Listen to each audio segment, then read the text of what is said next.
Please be seated.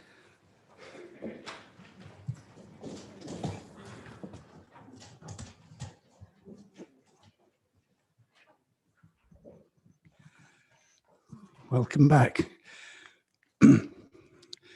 Those in the public gallery and those watching on live stream, and members, sorry. Before we begin the meeting this evening, we'll hand over to Rachel, the Head of Constitutional Services, to go through some housekeeping points. Thank you, Mr. Mayor, and through you. In order to conduct this meeting in a safe manner, we ask that all attendees remain seated except for comfort breaks and that social distancing is maintained as much as possible. The Mayor has confirmed that the requirements to stand when speaking have been lifted for this meeting. Attendees are asked to wear masks when moving around the building. However, masks can be removed when seated. Please ensure that all mobile phones are set to silent. The toilets are located near the reception area.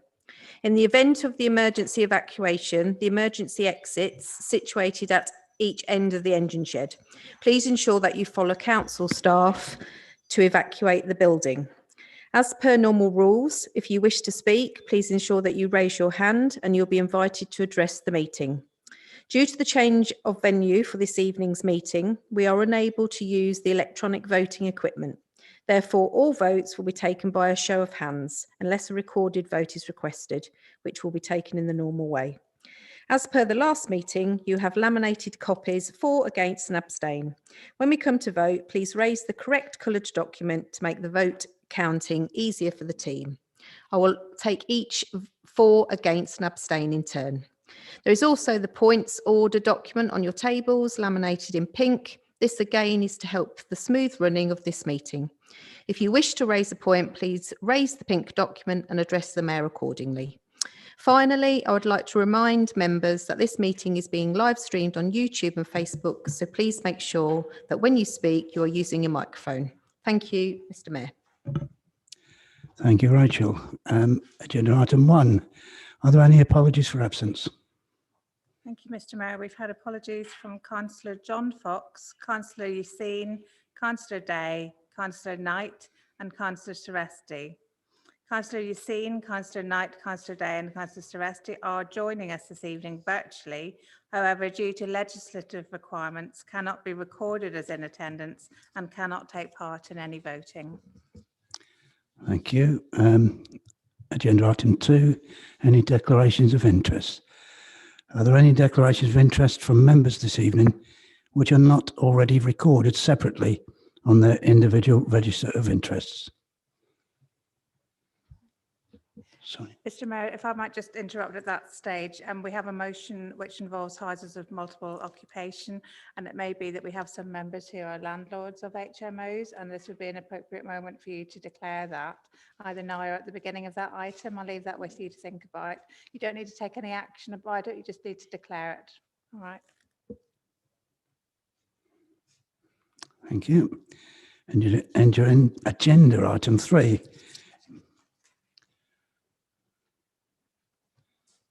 Oh, sorry.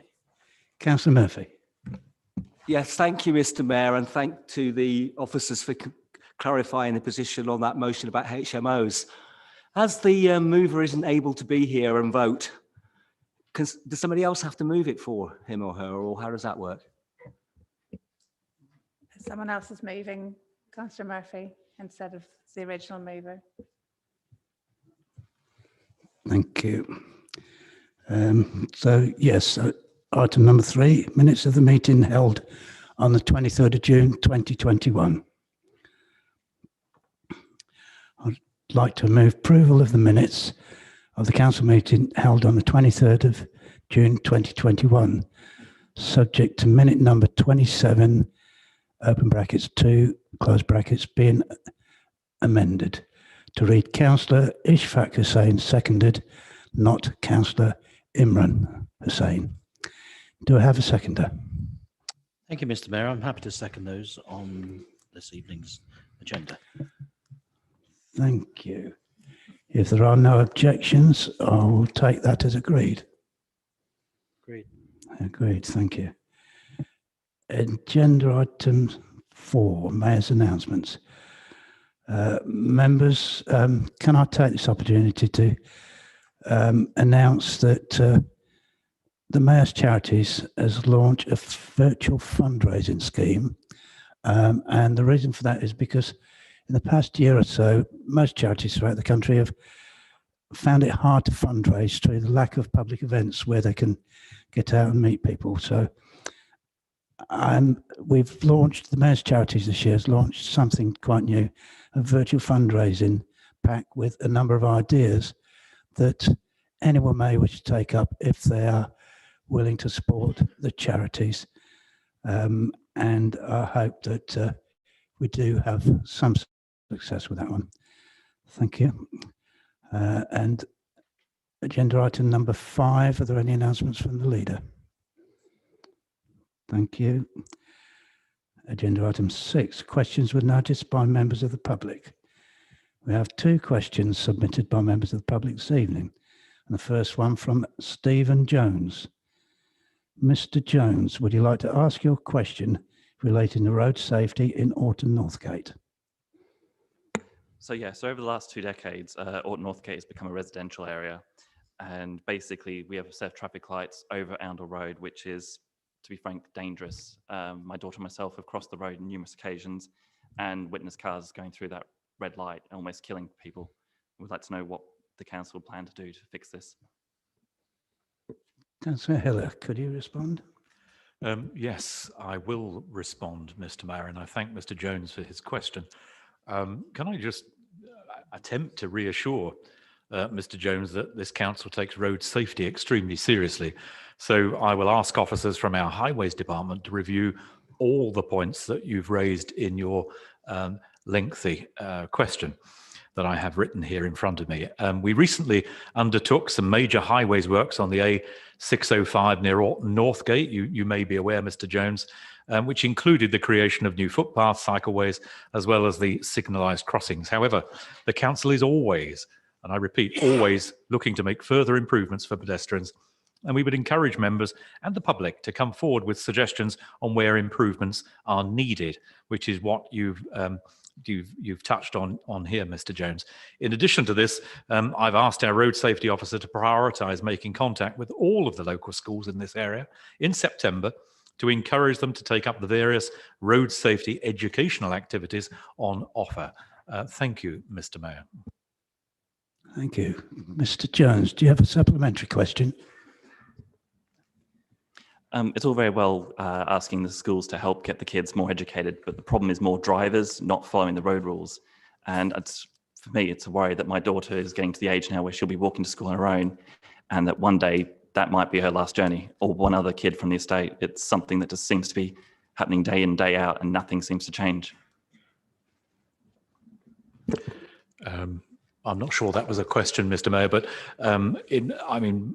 what an awful eventuality. And I can just reiterate that our highways officers will be not only inspecting that area, but also I will ask our highways officers to contact you personally, Mr. Jones, and meet you on site if that's acceptable to you.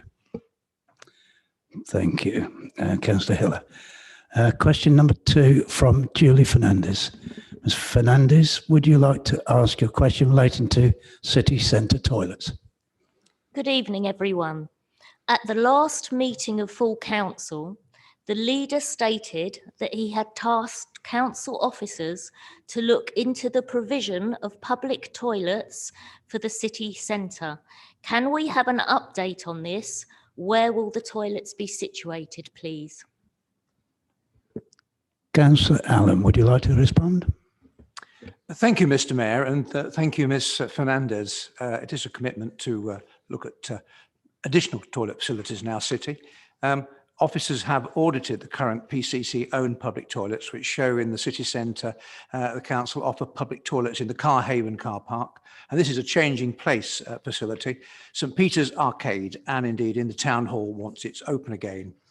We are currently in contact with 2 companies that offer toilet solutions to ascertain their specifications and potential costs.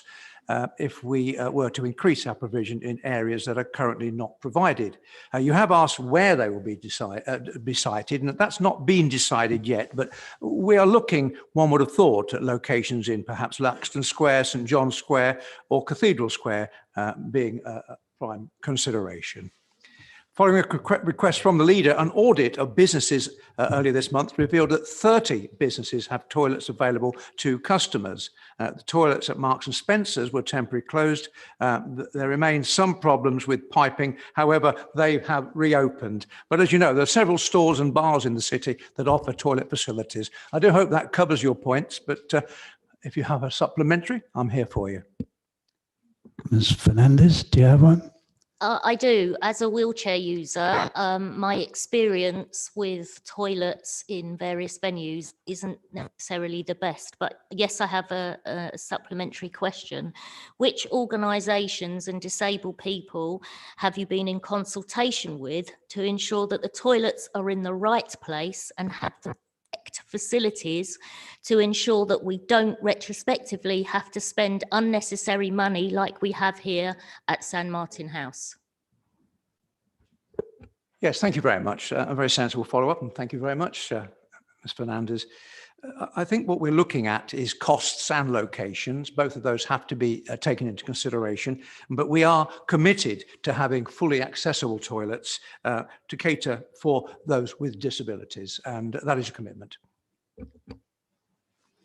Thank you.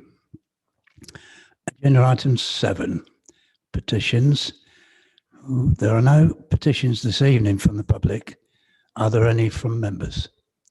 I think Councillor Walsh. Yes, Okay. Mr. Mayor, I have a petition. I believe I have 1 minute to present it. Is that correct? Thank you. Thank you. Okay. And Councillor Hasib. All right. May I do my presentation? Sorry. Yes, please do. Thank you. So, Mr. Mayor, I submit this petition on behalf of over 100 residents in my ward.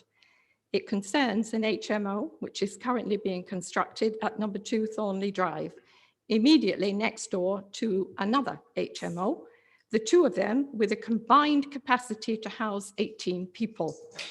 Both of these HMOs are in semi-detached buildings with a party wall being the only thing to separate them from the existing families in the adjoining properties. This quiet residential area is having its peace shattered. Many questions and issues have arisen, including lack of consultation, and residents feel their concerns have been ignored. They have resorted to the means of a petition to get their voices heard. Needless to say, I welcome the motion on HMOs, which is coming later in tonight's agenda. Thank you, Mr. Mayor. Thank you. Councillor Hasib. Thank you, Mr. Mayor. I've been requested by residents of Tissamo Road to present this petition on their behalf with regard to resident parking restrictions. The lead petitioner is Ms. Farah Jabeen, a long-time resident of Tissamo Road. They write, we the undersigned residents of Tissamo Road. Sorry, can you hear me now? Yes. We the undersigned residents of Tissamo Road are questioning the removal of residents parking only restrictions for our street. We believe after some research that the vehicles parked in our street predominantly belong to the residents. The two institutions in the locality that need parking for the staff and visitors, the Fullbridge Academy and the Tissamo Medical Practice, have their own car parks. The lack of parking space in our streets cannot necessarily be attributed to outsiders taking up parking space in our streets. We feel we are paying this extra amount annually, which has been going up rapidly, for parking permits with no real benefits for us as residents. Thank you, Mr. Mayor. Thank you for those two. Agenda items A, B, C and D, questions on notice. There have been 10 questions submitted by members this evening, 2 of which are ward related. Responses to those ward questions are included in the additional information pack and will not be answered verbally. Question 1 from Councillor Warren. Councillor Bisbee, would you like to respond to the question from Councillor Warren in relation to support to students?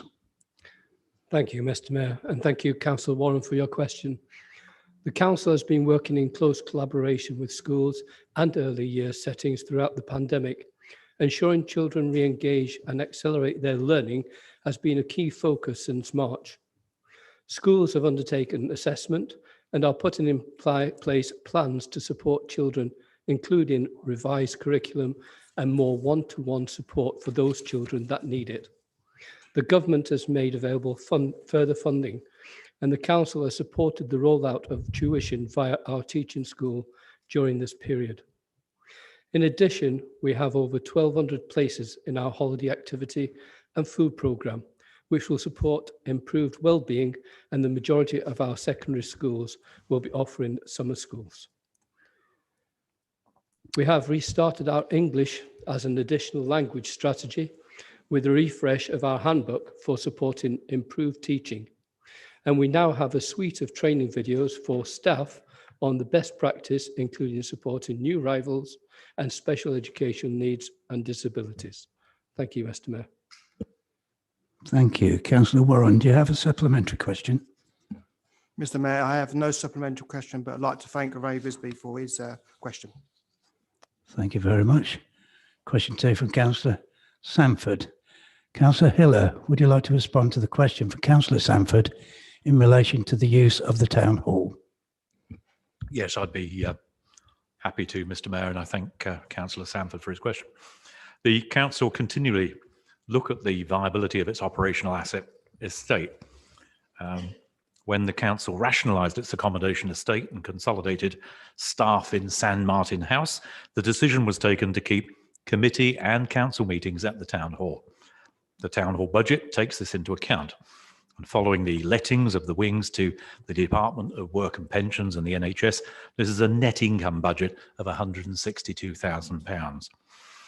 The present restrictions and the requirement to move back to face-to-face decision-making meetings has resulted in the use of San Martin House for committee and council meetings for the first time, as the town hall rooms do not presently have the capacity to hold socially distanced meetings. It's always been the intention to review the associated costs of holding meetings at San Martin House once this present cycle of meetings has taken place in July, before coming to a decision for the September-October cycle of meetings.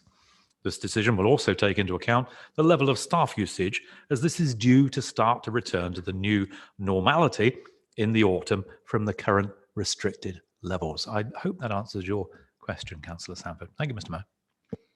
Councillor Sanford, do you have a supplementary?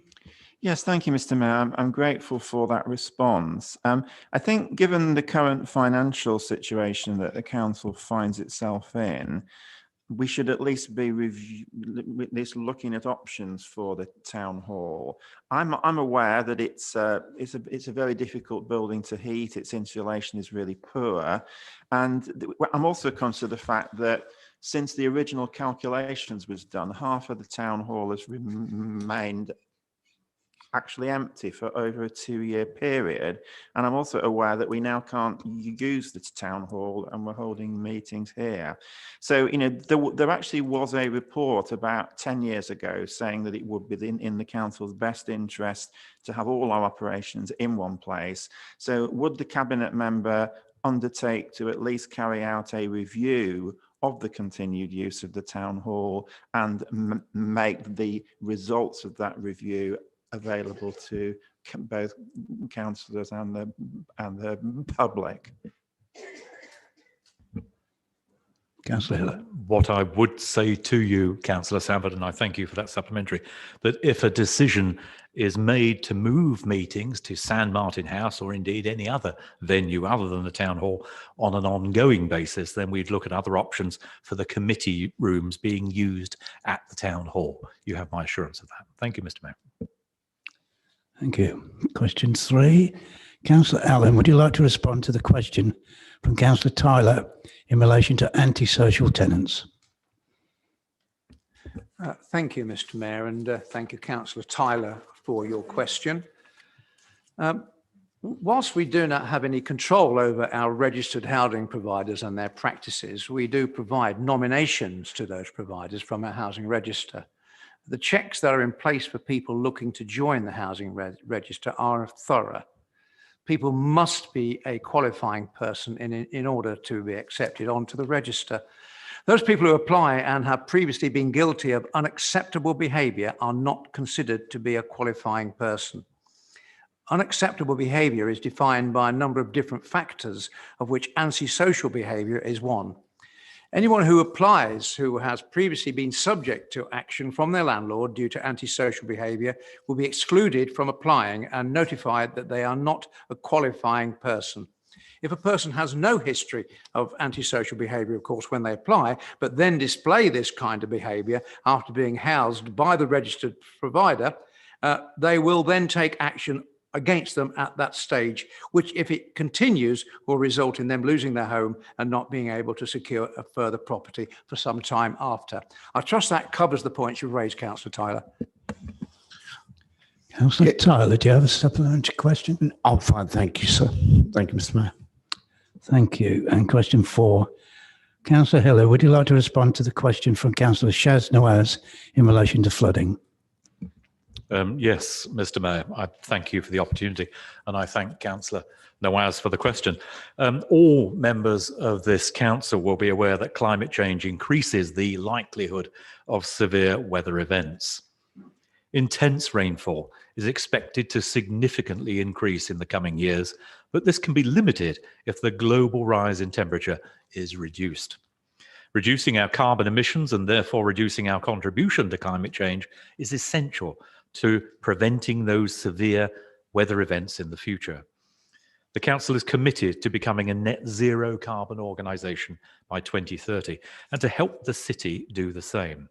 From a practical perspective, as a lead local flood authority, the Council is responsible for routine cleansing of the city's network of drainage gullies, with 80% of gullies cleansed biannually and 20% of the gullies cleansed annually.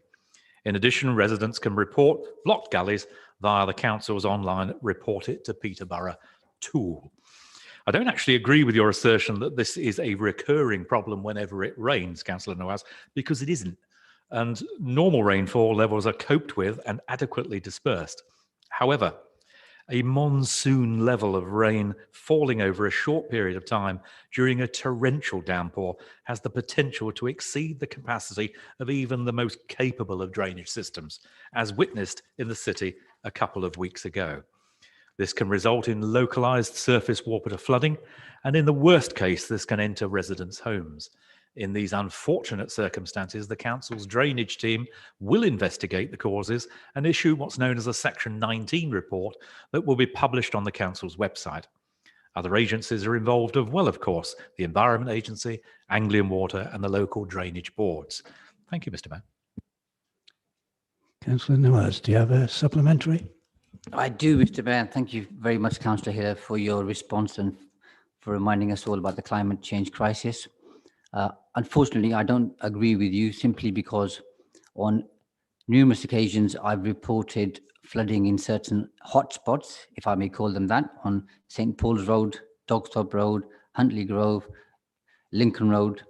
And I appreciate 3 or 4 weeks ago, it was worse than before. However, pretty much every time it rains, and I'm sure my ward councillors will support this, we get regular complaints of these 4 or 5 hotspots, and residents feel like the council and councillors aren't doing enough to fix the issues. So, Councillor Hiller, if I may send you certain locations, will you be able to send some officers there to look at the particular issues and try and fix those for the residents of the streets I've mentioned? Councillor Hiller. Yes. I'll ensure that that is the case. If you do send me the specific locations of those hotspots, as we call it, I'd be very happy to have our engineers investigate and do a full report. Thank you. We could also find out the ownership. I think that's very relevant, actually, Councillor Norris. Thank you. Thank you. And question 5. Councillor Allen, would you like to respond to the question from Councillor Iqbal in relation to selective licensing? Thank you, Mr. Mayor, and indeed thank you, Councillor Iqbal. The selective licensing scheme has required the council and landlords to work together collaboratively. oh, that's a difficult word, isn't it? Collaboratively, thank you, ensuring good landlords are supported and enabled to comply with the requirements of the legislation, and to ensure that properties are let by less experienced landlords or the minority who seek to operate outside the law are made safe. The scheme has been successful in building a constructive relationship between landlords and the council, evidenced by the fact that where defects were found following inspection, the majority of them have been rectified voluntarily by the landlords without the need for enforcement interventions. Prior to the scheme, the need for enforcement intervention was much higher. Of the properties inspected so far, 227 were found to have category 1 hazards. That's the most serious level of hazard, bless you, and required some formal action to address them. This again demonstrating the value of the scheme. The number of properties within the scheme with category 1 hazards has fallen more significantly than across the rest of the city. So it proves that the scheme is indeed working. The council has also sought to work hard with landlords who are struggling with tenant issues, including providing awareness training of the legislative obligations where we can. Any new selective licensing scheme is required to be approved by the Secretary of State and must be evidence-based.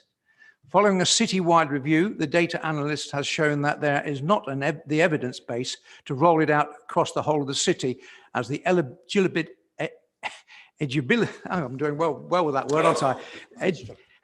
Anyway, yes, the criteria for such a scheme has not been fully met.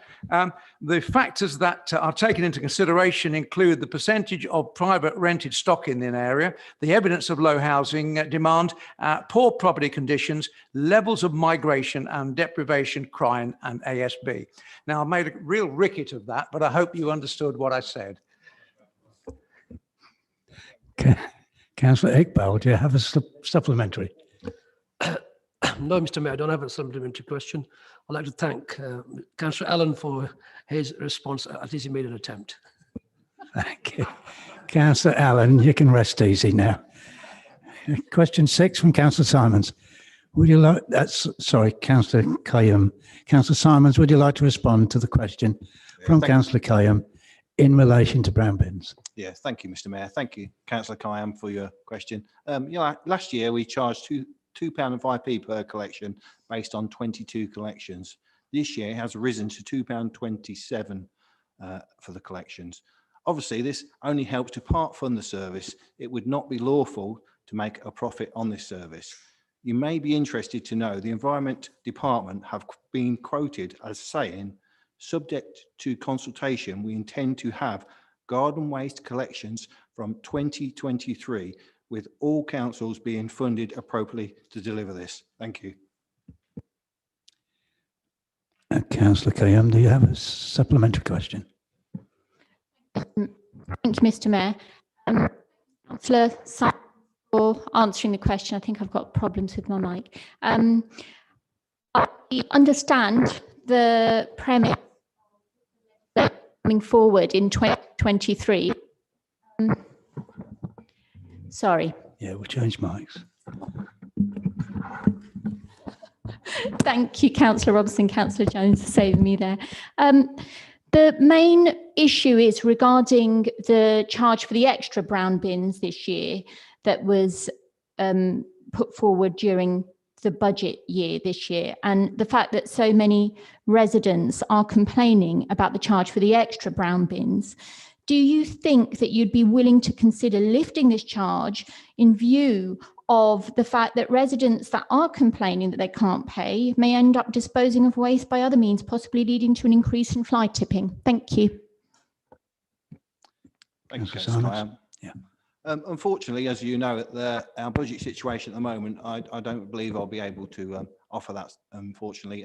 It only equates to, if you have 2 bins, £1.70 for the 22 collections per year. So I don't think it's bad value for money. And as I say, it's non-profit making anyway. So unfortunately, I don't think I'll be able to do that. Sorry. Right, question 7. Councillor Allen, would you like to respond to the question from Councillor Shaznawaz in relation to behaviour following the Euro final? Thank you very much, Mr. Mayor, and Thank you, Councillor Nawaz. As you're our own accomplished public speaker, I do hope that I address my response to you without the problems I had with the previous response. Here we go. The Council proactively promotes integrated activities throughout the year, designed to foster community cohesion, as you all know, understanding and tolerance, something Peterborough as a city is known for and is rightly proud of. Using all our communication channels, including social media and the work of individual members, we support and promote cultural activities such as Black History Month and religious activities pertaining to different faiths such as Ramadan, Eid and Diwali. I've got a long reply here, but what I would say is that there are problems with social media. It's a cesspit, and those kind of issues that we witnessed following the Euros need to be kicked out. And indeed, that football project that they had, kick out racism, these are the kind of projects that really have some resonance with people. And I think we have to perhaps hold social media providers to account, not just the people who use social media, but those that govern those kind of medias. So Facebook, Twitter have responsibilities, which I think you will agree. Councillor Nawaz, do you have a supplementary? I do. Thank you very much, Mr. Mayor. And thank you, Councillor Allen. You've done a remarkable job with your answer. A two-part question, if I may. The first part is, I'll be interested to hear your thoughts on what you believe are the underlying reasons for such behavior. And this isn't just about social media. I mean, some of the scenes that I saw reported on social media by video of men aged 55 to about 65, looking at their appearance, beating up young kids who are coming out of Wembley Stadium. Clearly, there's a problem there, and I'd be interested to hear your thoughts in terms of what you feel are the underlying reasons for that, but more importantly, what you think we can do to fix those underlying problems. Small question, difficult answer. As I'm sure you'll know when you ask that question, it's a societal issue. And it's important, I believe, that we should all feel comfortable to carry out our roles in a respectful and working environment. And those kind of procedures are in place with the council. So I don't think as an organisation we have an issue. Society has an issue, which I certainly can't give you the overall answer for. I certainly think that football has always had issues. I'm having a conversation with you now rather than a prepared answer. And I think that football has something to answer for. That's why they put in place the kick it out policy, which we must admire the football authorities for. But I haven't got the answer, and I'm sure you've asked a question you knew I would not be able to give you a full answer for. But as a society, there is racism, and we should kick it out. Thank you, Councillor Allen. Question number 8. Councillor Allen, would you like to respond to the question for Councillor Qayyum in relation to accommodation for Syrian refugees? It's a great shame Councillor Fox is not here tonight to hear this response, because I know that our commitment to the military is paramount in his mind. It's amazing how quickly 5 years have passed indeed, and that we are now coming to the time that the ongoing 5-year support that has been in place for refugees has enabled them to settle into our communities. The accommodation that was provided and continues to be provided to this cohort was leased from private landlords for the period of the support. It was always and still is the intention for those households that move to independent accommodation at the end of the 5-year period. Some landlords have requested their properties back at the end of the lease term, which is their right. And some landlords have indicated that they are happy to make rental arrangements direct with a refugee household. Whichever the circumstances, I know that the team support the refugee programme and that the housing needs team are working closely together, and offers of suitable accommodation will be made to the households prior to the lease periods coming to an end. Support will be offered with the move and transitions, and there should be no need for any households to be threatened with homelessness. Thank you. Councillor Qayyum, do you have a supplementary? I do, and thank you very much, Councillor Allen, for that excellent response. I'm worried because of this vulnerable group of people. Can you explain why we were unable to foresee such problems arising? There are problems. They have been brought to my attention, my capacity as a clinician as well, because they are vulnerable. They have underlying medical conditions. They have dependents. They have symptoms of post-traumatic stress disorder coming from a war-torn area. Therefore, because we have invited them into our city, what safeguards do we have in place for the current cohort of refugee families, as well as giving us the reassurances that they won't be placed in a queue for housing on the housing register like many hundreds of others in this city, given their unique situation? Thank you. Councillor Allen. Yeah, thank you. It is a challenge, but this was a programme that allowed a period to fit into the newfound home. It was never designed to go on forever. These people will find a foothold in Peterborough, and accommodation will be available in the private sector. And I think that our officers will endeavour to ensure that no one becomes homeless as a result of landlords making their accommodation unavailable. Thank you. So now agenda item 9A is an Adults and Communities Scrutiny Committee recommendation on parental leave policy. We're proposing the introduction of a parental leave policy, and information on this can be found in the agenda pack. Councillor Casey, would you therefore like to move the recommendation? Thank you, Mr. Mayor. Yes, I'm very happy to move this recommendation that the council adopt this parental leave policy. Councillor Sainsbury, will you second the recommendations and either speak now or reserve your right to speak later? I'm happy to second and I reserve my right to speak. Thank you.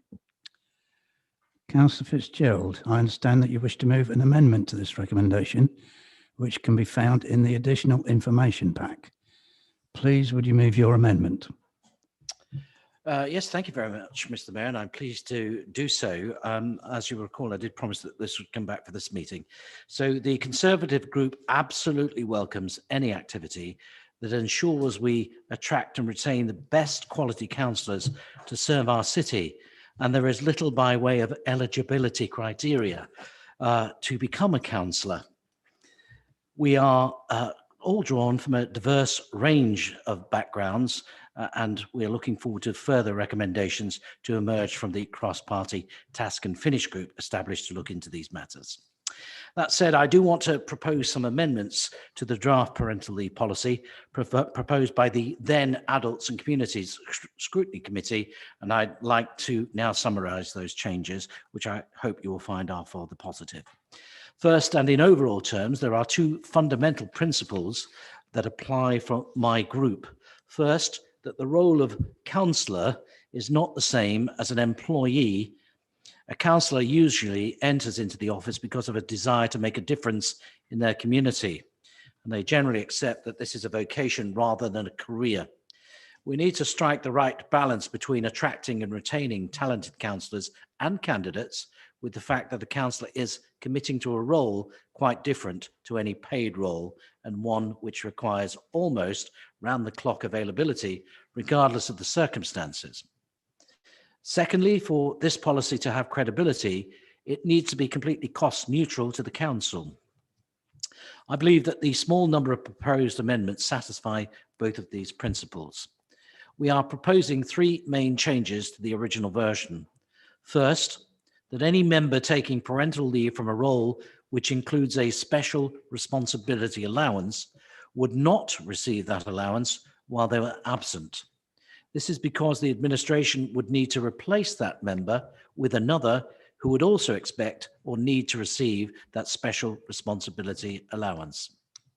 Second, that the period of absence be capped at 6 months maximum, albeit that we are still suggesting that there could be an option for the council to agree to an extension of that period in exceptional circumstances.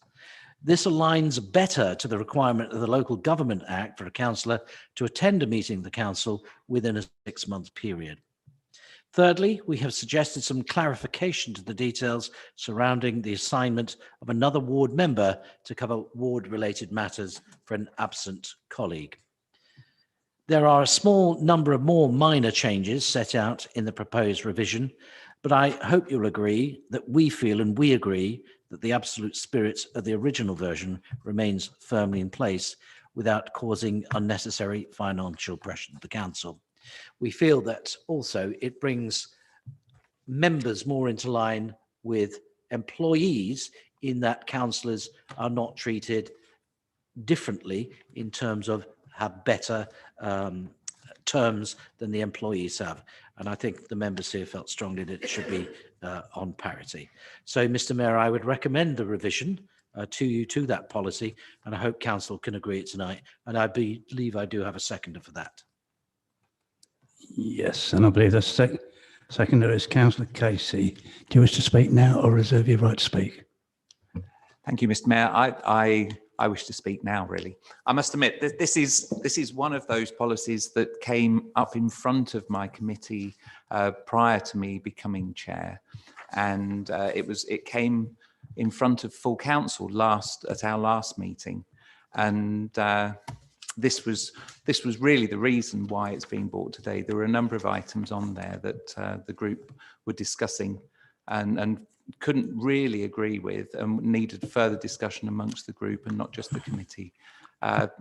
Those discussions have taken place, and I'm sure that they've been taking place cross-party. And I'm hoping that this evening we're going to have an agreement on the principles.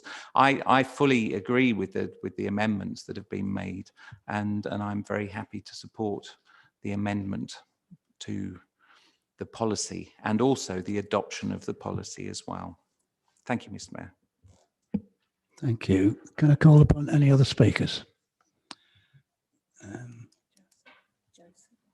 Councillor Joseph, please.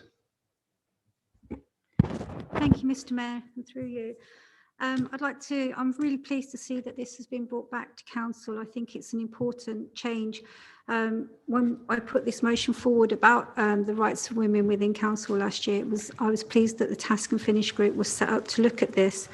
I think it's really important that that we recognise the value that women bring to the council, and that we do all of that is in our power to ensure that women can come forward and take their rightful position within the council. And I believe this is a move forward for them, that they should feel that they will be allowed to have parental leave and not have to rely on the discretion of the council when they are pregnant and taking maternity leave to ask for time off. That being said, I hope this marks a move forward in the council's attitude in general towards women.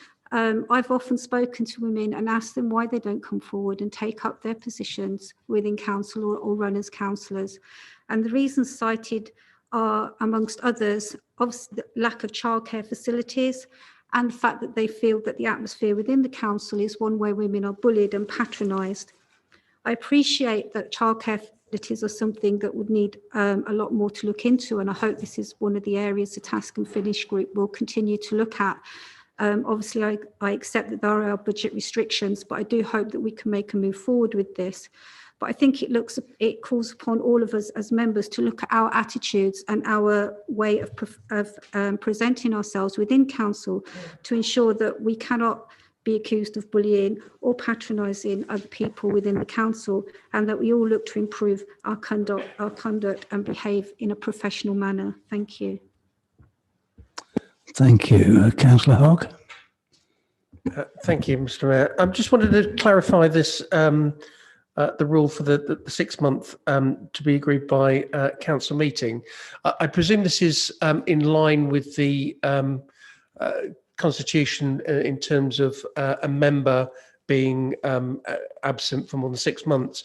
I might be wrong, but I believe that's the purview of the council leader to give permission to extend that 6 month period. I think we had a case recently, maybe 1 or 2 years ago, with Councillor Davison, I think. And I think it was the council leader rather than council that gave that permission. I just wanted to make sure that was closely, properly aligned. Yeah, understood, Councillor Hogg. No other speakers, then Certainly, if you want me to clarify that point, in If you- terms of, if you at the wish. moment, it's for the council leader to give, if a member has to miss 6 months, as you rightly say, Councillor Davison was the last time that happened. It can be either councils can decide to take a full council decision, but at this council, it's down to the leader. This policy sets out that the council meeting agrees to it. I don't know whether there's any strong views and whether that should be changed to leader in line with the Local Government Act requirements. Well, that can be decided later, I think. Councillor Fitzgerald, do you want to address? I'll respond in summing up, Mr. Mayor. I don't want to stifle any other debate. Councillor Murphy. Yes, thank you. And thanks for the attempts to tidy up the policy by amendments to full council. I do share some concerns about the 6-month rule, that timeline. You're just using it because it's used for something else. But I do want to, by way of personal explanation, say that I was concerned by some of the remarks and the inference that may have been taken from the council leader when he was trying to explain the motivation for people being councillors and people being officers. He seemed to miss the point that officers can make a great difference as well, and many of them have a vocation. Councillor Murphy, excuse me, is that a call for personal explanation? Because I think that is just purely a matter of opinion. So a point of personal explanation relates to something that was expressed in the debate, and I just want to clarify that I don't think that that's helpful. Councillor Murphy. Councillor Murphy, it's to do with. Sorry, who's asking me the question? Councillor Murphy, can you please listen to legal? Personal explanation relates to an earlier speech made by you as a particular member in the debate, not by another member. Thank you for the officer for clarifying that. So I'm making a contribution as a speaker to say I had some concern about plucking the 6-month period up, and also in particular about an inference that may have been taken from what I heard, that officers were not motivated by the same reasons as councillors, and the inference that officers didn't necessarily have a vocation or were there to make a difference. Mr. Mayor, I will rise for a personal explanation. Councillor Fitzgerald. I am actually talking about members' policy, not a staff policy.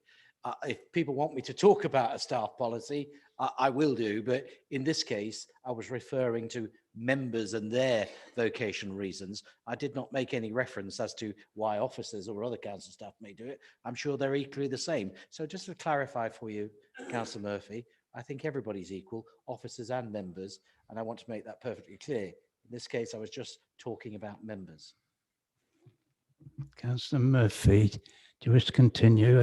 But if you wouldn't mind, just getting to the point instead of opinion making. The point has been addressed, and people observing will see that perhaps Councillor Fitzgerald's choice of words originally was not the best. And thank you for the clarification from the Leader of the Council. Thank you. Any other speakers? I think Councillor Sainsbury, as seconder of the original motion, would you like to exercise your right to speak? Thank you, Mr. Mayor. I don't really have much to say other than I support the amendment by Councillor Fitzgerald, and I'm happy to leave it there. Thank you. And Councillor Casey, like to sum up? I suppose my summary was made during my seconding of the amendment, but actually I'd like to thank all of those that took part in the task and finish group that came together and came up with the initial ideas. But also I'd like to thank all of those that took part subsequently in between the last full council meeting and this one, and have come up with what I think is a policy well worth being adopted by full council. Yes, thank you. Well done to all. We'll now move to votes. Do I get to? Sorry, pardon, Councillor Fitzgerald. No, okay. Well, I will answer a point then if you want, Mr. Mayor. If you would. So I was actually going to say, my choice of words aren't necessarily my choice of words. I work with officers to prepare these statements. So if there's been anything misunderstood, it might be in the way I delivered it, but in terms of, I just want to be clear, this is about members' pay, and I treat officers exactly the same, but one is a career and one is, a councillor. They're not the same things, but we're all equally as committed, and everybody's trying to do their very best. Thank you very much. Just a point of explanation, really. Thank you. Do we need to go to the vote now, Rachel? Can we agree? If it's agreed, yes. Great. Thank That's you. fine. Thank you very much, and well done to all. Agenda item 9B, Audit Committee recommendation and their report. It's in relation to the annual Audit Committee report, and the information on this can be found in the agenda pack. Councillor Over, would you therefore like to move the recommendation? Thank you, Mr. Mayor. At its meeting on the 22nd of March 2021, the Audit Committee considered its annual report, outlining the work and items considered by the committee in 2020 and 21. I'd like to take the opportunity to thank members of the committee last year for their work and input. The report in front of members this evening shows key information relating to the committee, its achievements during the year and key targets going forward. It will be imperative that the committee continues to effectively scrutinise the governance in place across the council as we continue to work against the backdrop of COVID-19. The report is presented to council to raise the awareness of the works of the committee in scrutinising and challenging the processes in place to govern the organisation. As the year progresses, I look forward to the committee enhancing their skills and knowledge through training and working closely with officers to improve the standards of audit, ensuring the council audit functions are fit for purpose and that no stone is left unturned. I hope the committee will continue to be effective in these challenging times. I therefore recommend that the council notes the work undertaken by the Audit Committee in improving governance arrangements across the council. Thank you, Mr. Mayor. Thank you. And Councillor Sainsbury, are you seconding the recommendations? Either speaking now or reserving your right to speak later. Thank you, Mr. Mayor. Yes, I'm happy to second the report, and I'll just simply say I echo Councillor Over's points he makes. Thank you. Thank you. Any other speakers?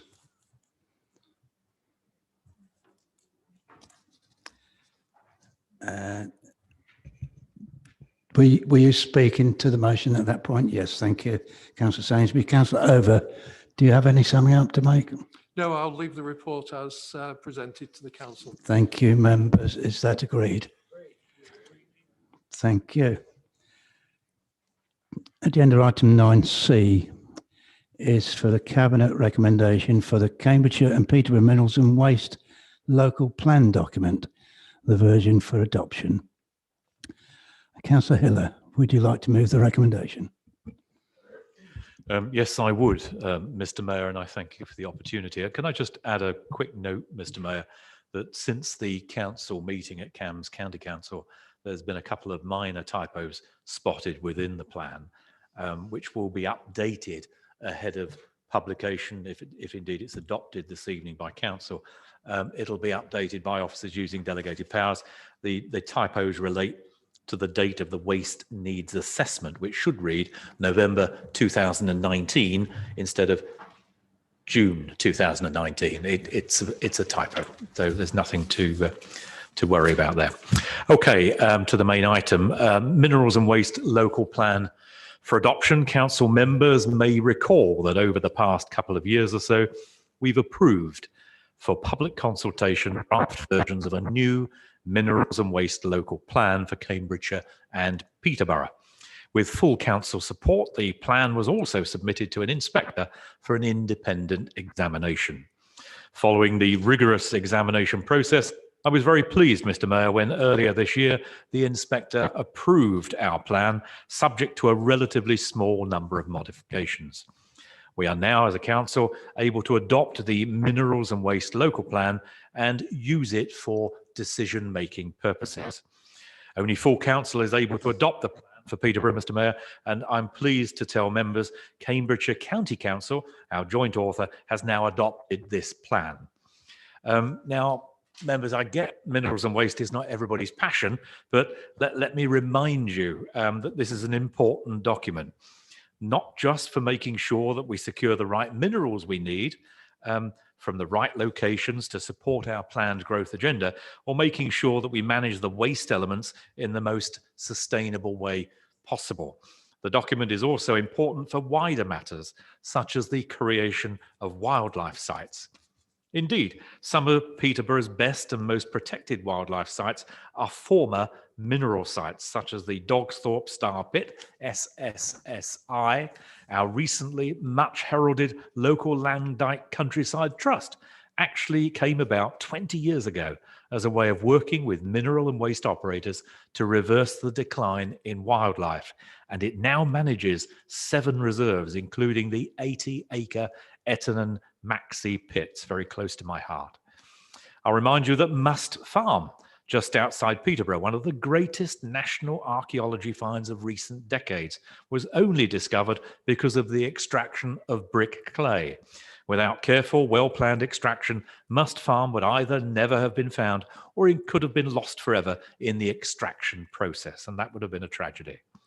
So, if done properly, minerals extraction is not just about digging sand, gravel and clay out of the ground and filling the holes back in with waste. If done properly, as we do here in Peterborough, it can be about exploring the past and creating habitats for the future, about heritage, about discovery, and how education now and for future generations to come will benefit. Mr. Mayor, this updated Minerals and Waste Local Plan will make sure that it's exactly what we continue to do right across Cambridgeshire and Peterborough. And I fully commend the adoption to Council this evening. Thank you, Mr. Mayor. Thank you. Councillor Harper, will you second the recommendation and speak now or reserve your right to speak later? Thank you, Mr. Mayor. Yes, I will second the policy and also reserve my right to speak, please. Can I call upon any other speakers? No. Thank you. So, Councillor Harper, do you need to speak now? Thank you, Mr. Mayor. I need to add, really, that this is if you've, I hope, all read through the document, it's a good document. It's fantastically well written. And, you know, I have to congratulate all the officers and all those involved in it. And I hope you'll support it tonight. Thank you. Thank you. And Councillor Heller? Just echoing Councillor Harper's thoughts, and I can't repeat what I've already said. I'm passionate about this element of our local plan, and it is absolutely critical for the continued growth of our city. Thank you, Mr. Mayor. Is that agreed, members? Yep, thank you. So it's unanimous. Agenda item 9D is the making of Glinton Neighbourhood Development Plan and Barnock Neighbourhood Development Plan following successful referendum outcomes. Councillor Hiller, would you therefore like to move the recommendation? Yes, I would, Mr. Mayor. I have great pleasure in introducing this item, and I thank you for the opportunity. I'm delighted, as I say, delighted to introduce a second item to council members this evening, the adoption of the Glinton and Barnock neighbourhood plans. And usually much of the work has not actually been done by this council, but instead by 2 very hard-working parish councils and their local communities, namely Glinton Parish Council and Barnock Parish Council. It's with great pleasure that I'm able to confirm to council that all that hard work has not only paid off, but it's been resoundingly endorsed by their local electorate. In Glinton, in my own ward, a resounding 88% majority voted in favour of the neighbourhood plan, and in Councillor Over's ward of Barnock, the vote in favour was even more convincing at 90% in support. These overwhelming majorities, Mr. Mayor, are a clear signal of 2 excellent, locally based and locally prepared plans, and I have no doubt they will prove their worth as part of future planning decisions in both parishes. Both plans have involved extensive consultation and been subject to independent examination and then finally a referendum.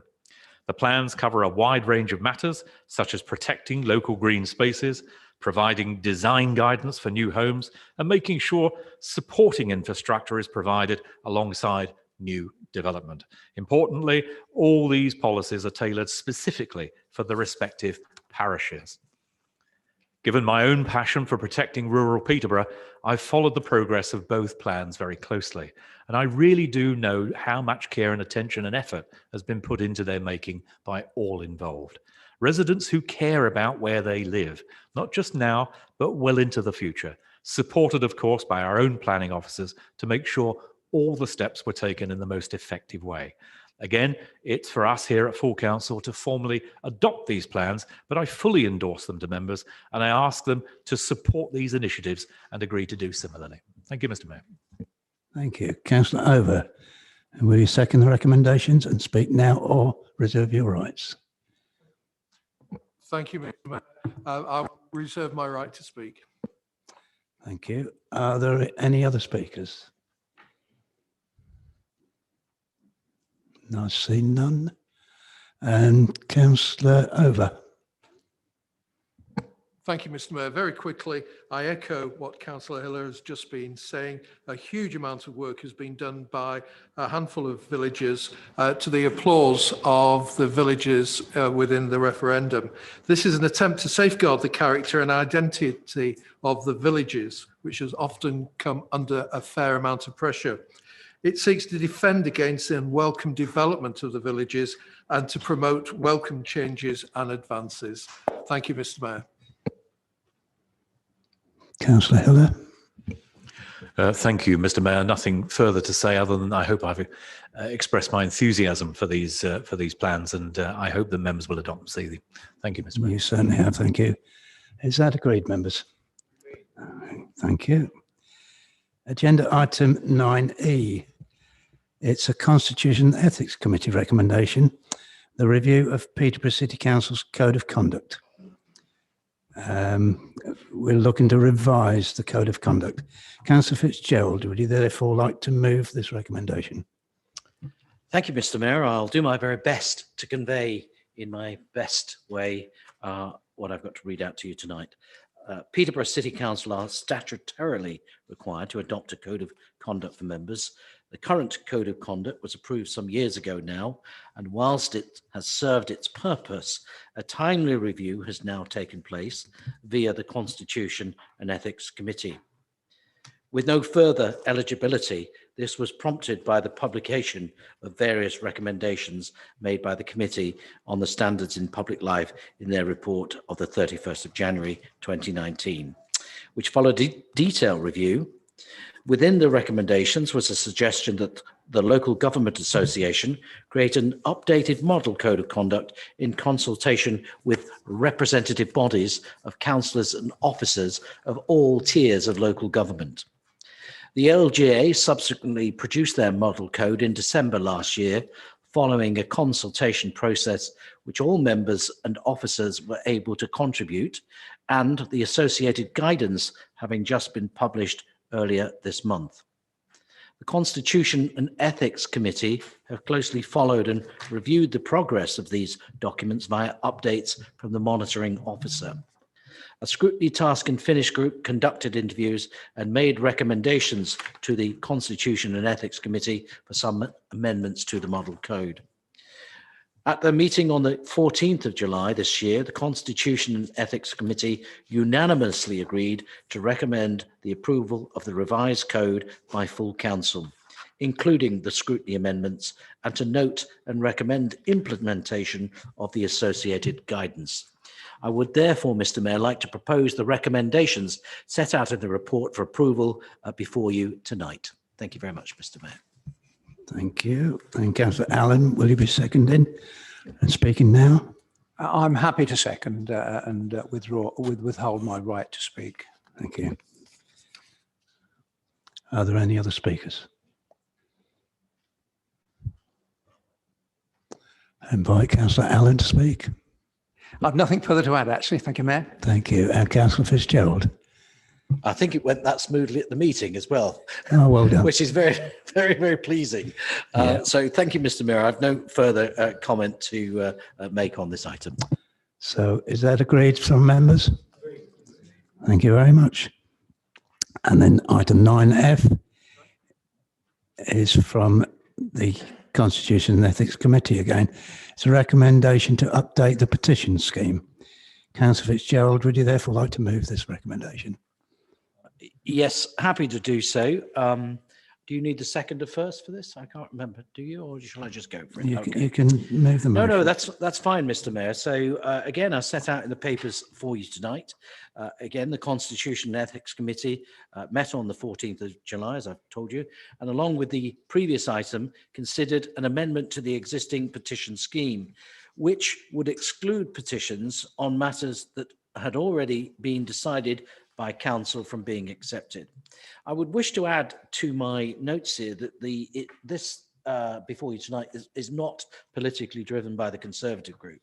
And it was explained at the meeting, the rationale behind this was to aid officers in their work.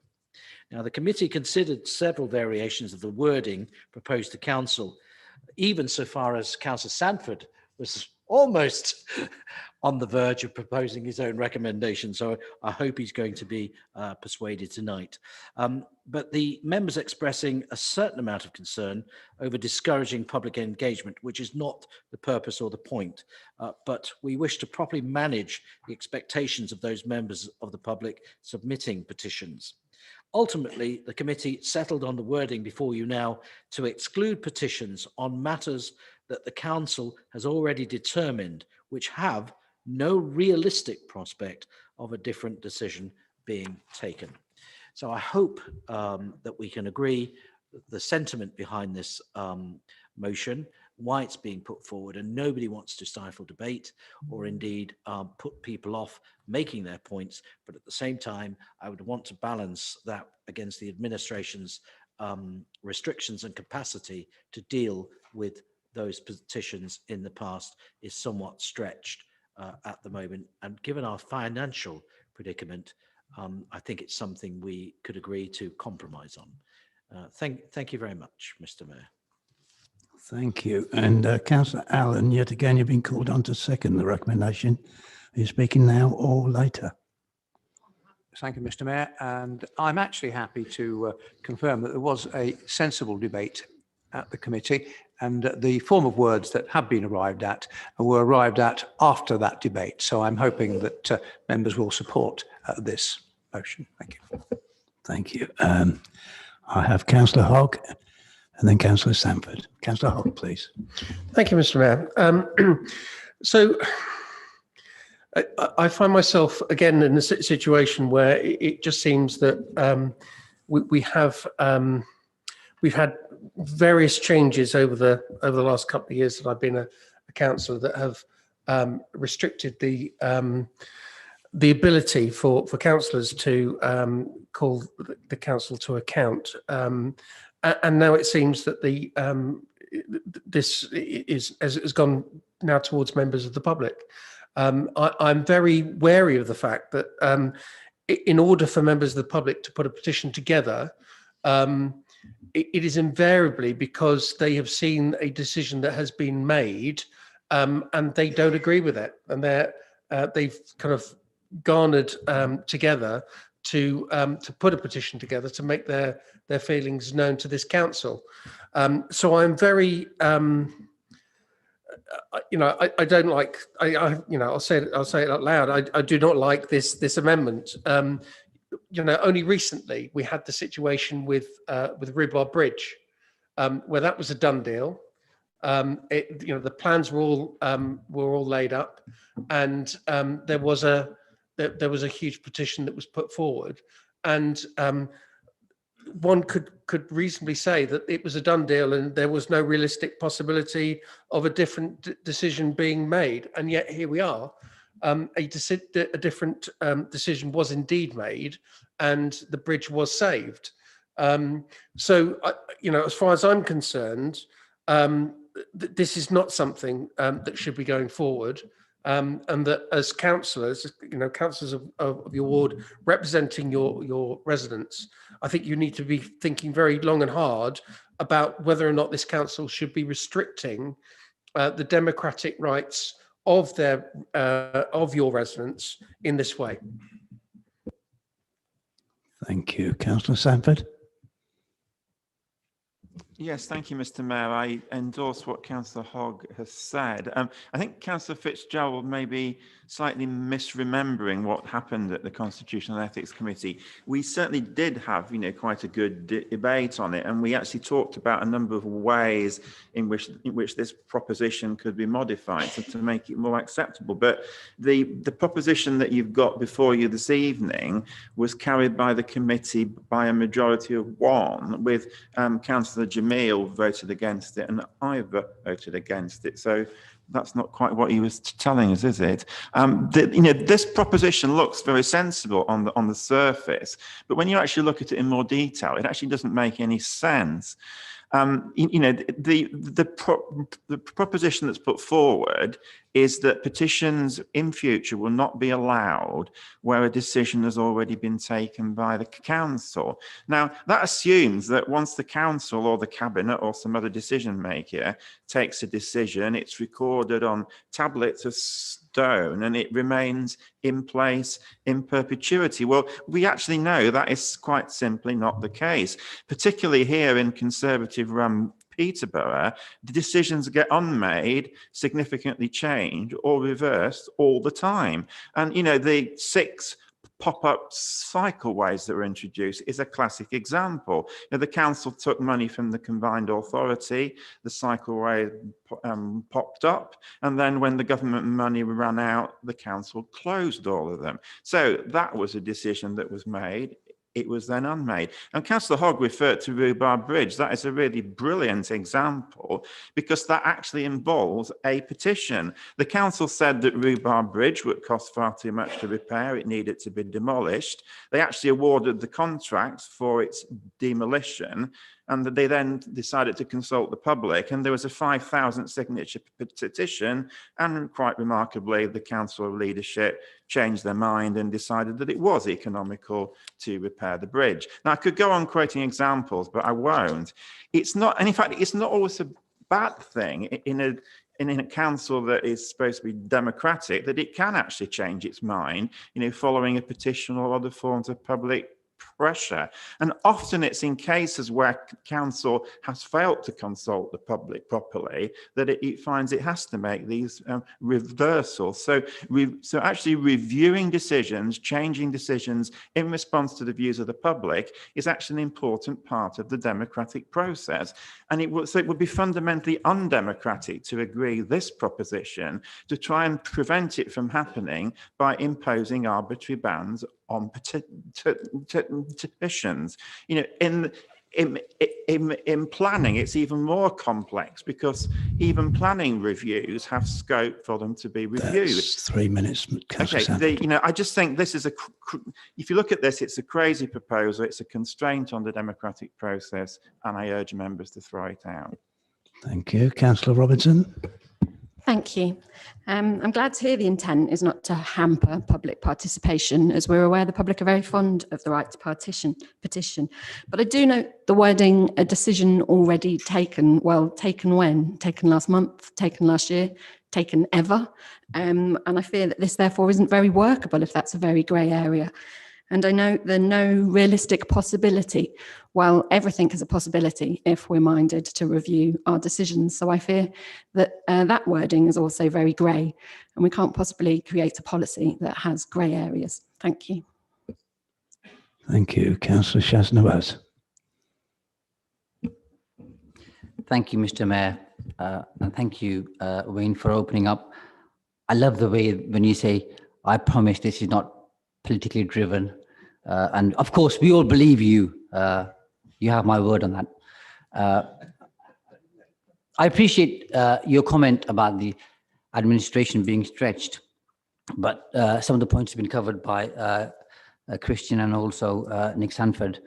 But ultimately, we are here to serve the best interests of the taxpayer and our residents.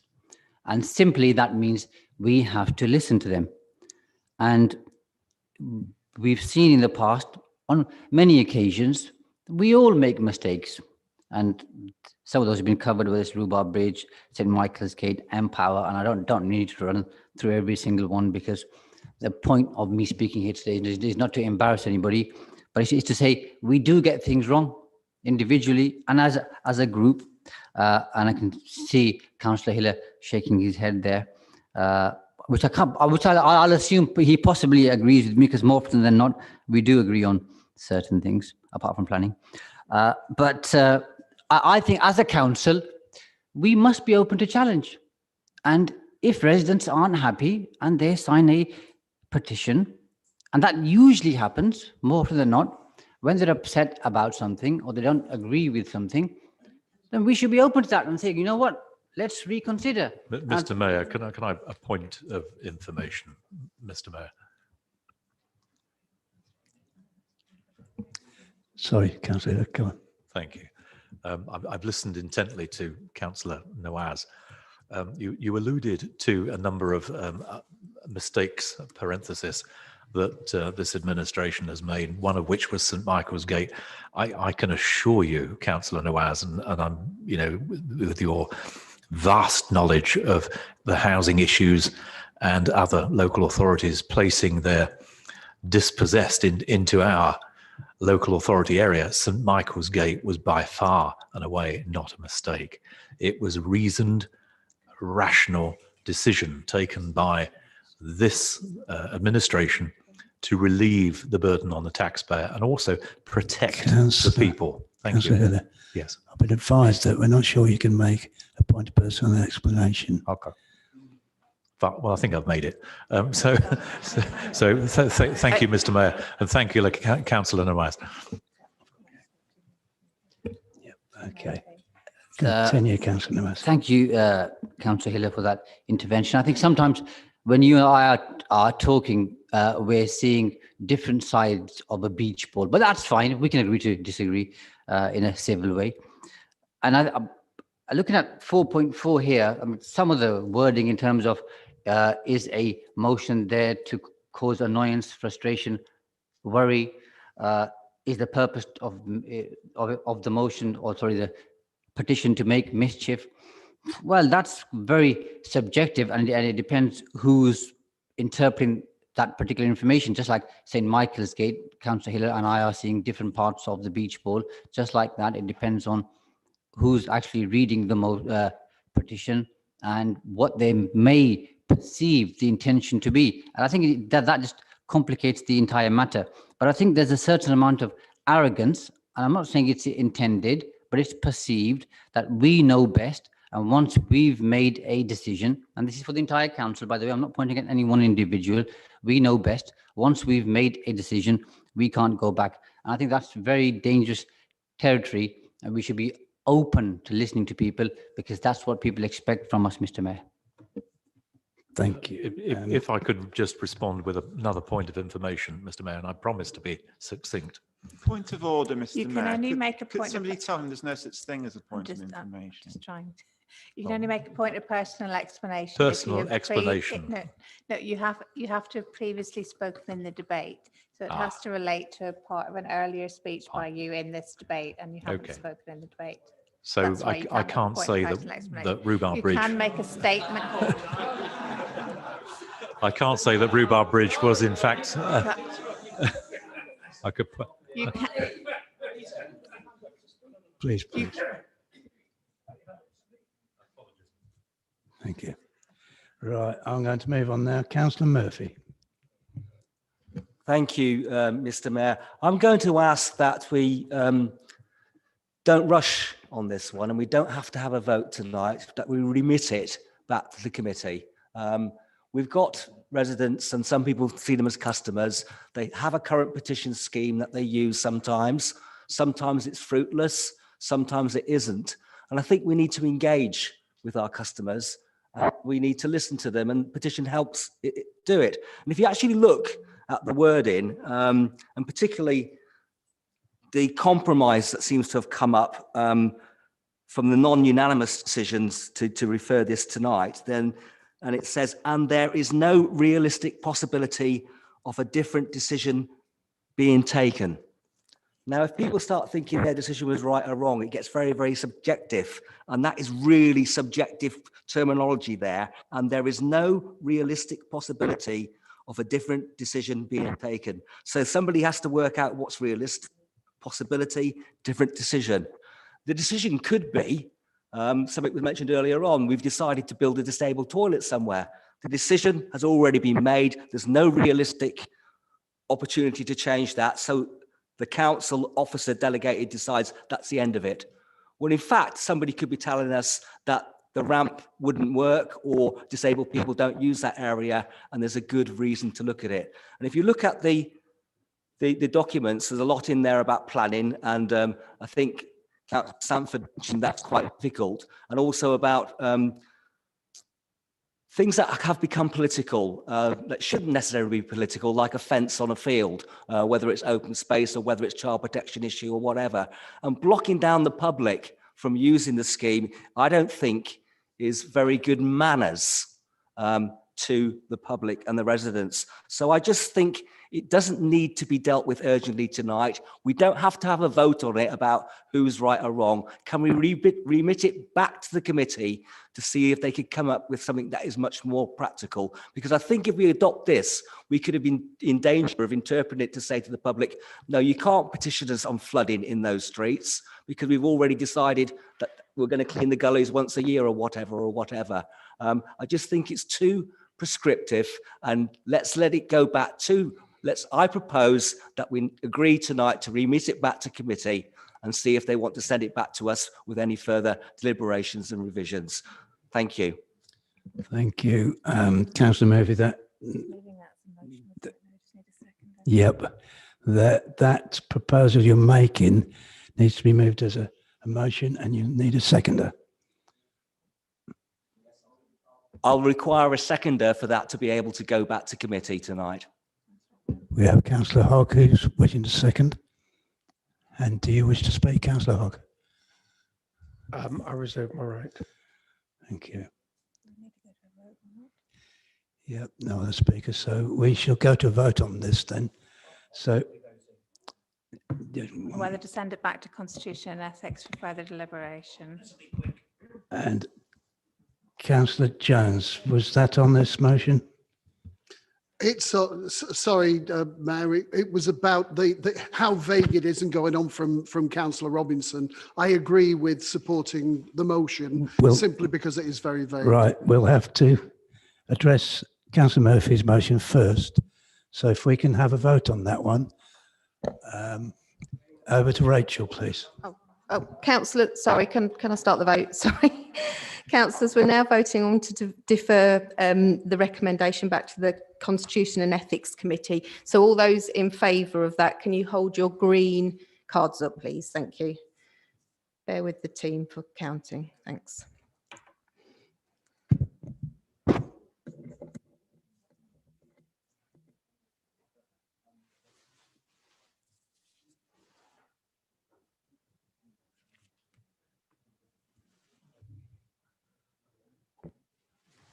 All those against, red cards, please.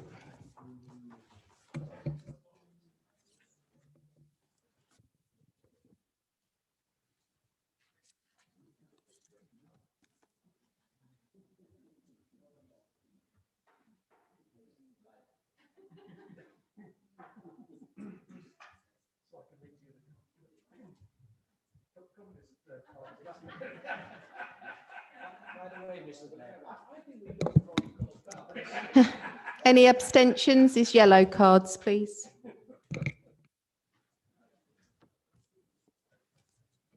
Thank you, councillors. We have the results are 25 for, 29 against, and there's one abstention. Therefore, this is defeated. Thank you. Right, we'll now continue with the debate, and I'm calling on Councillor Haynes. Thank you, Mr. Mayor.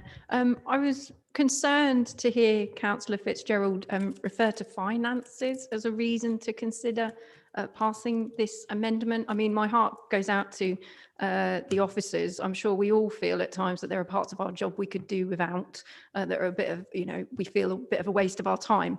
But to suggest that because we have been underfunded by central government and because some would feel that this administration has poorly managed the finances of this city, to refer to that, to suggest that we should take away the public's right to engage in the democratic process, which for many is a last resort because they feel they haven't been listened to, I find incredibly worrying. Where does that thinking end?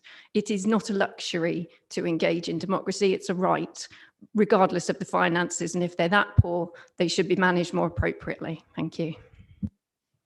Thank you. Councillor Jamil.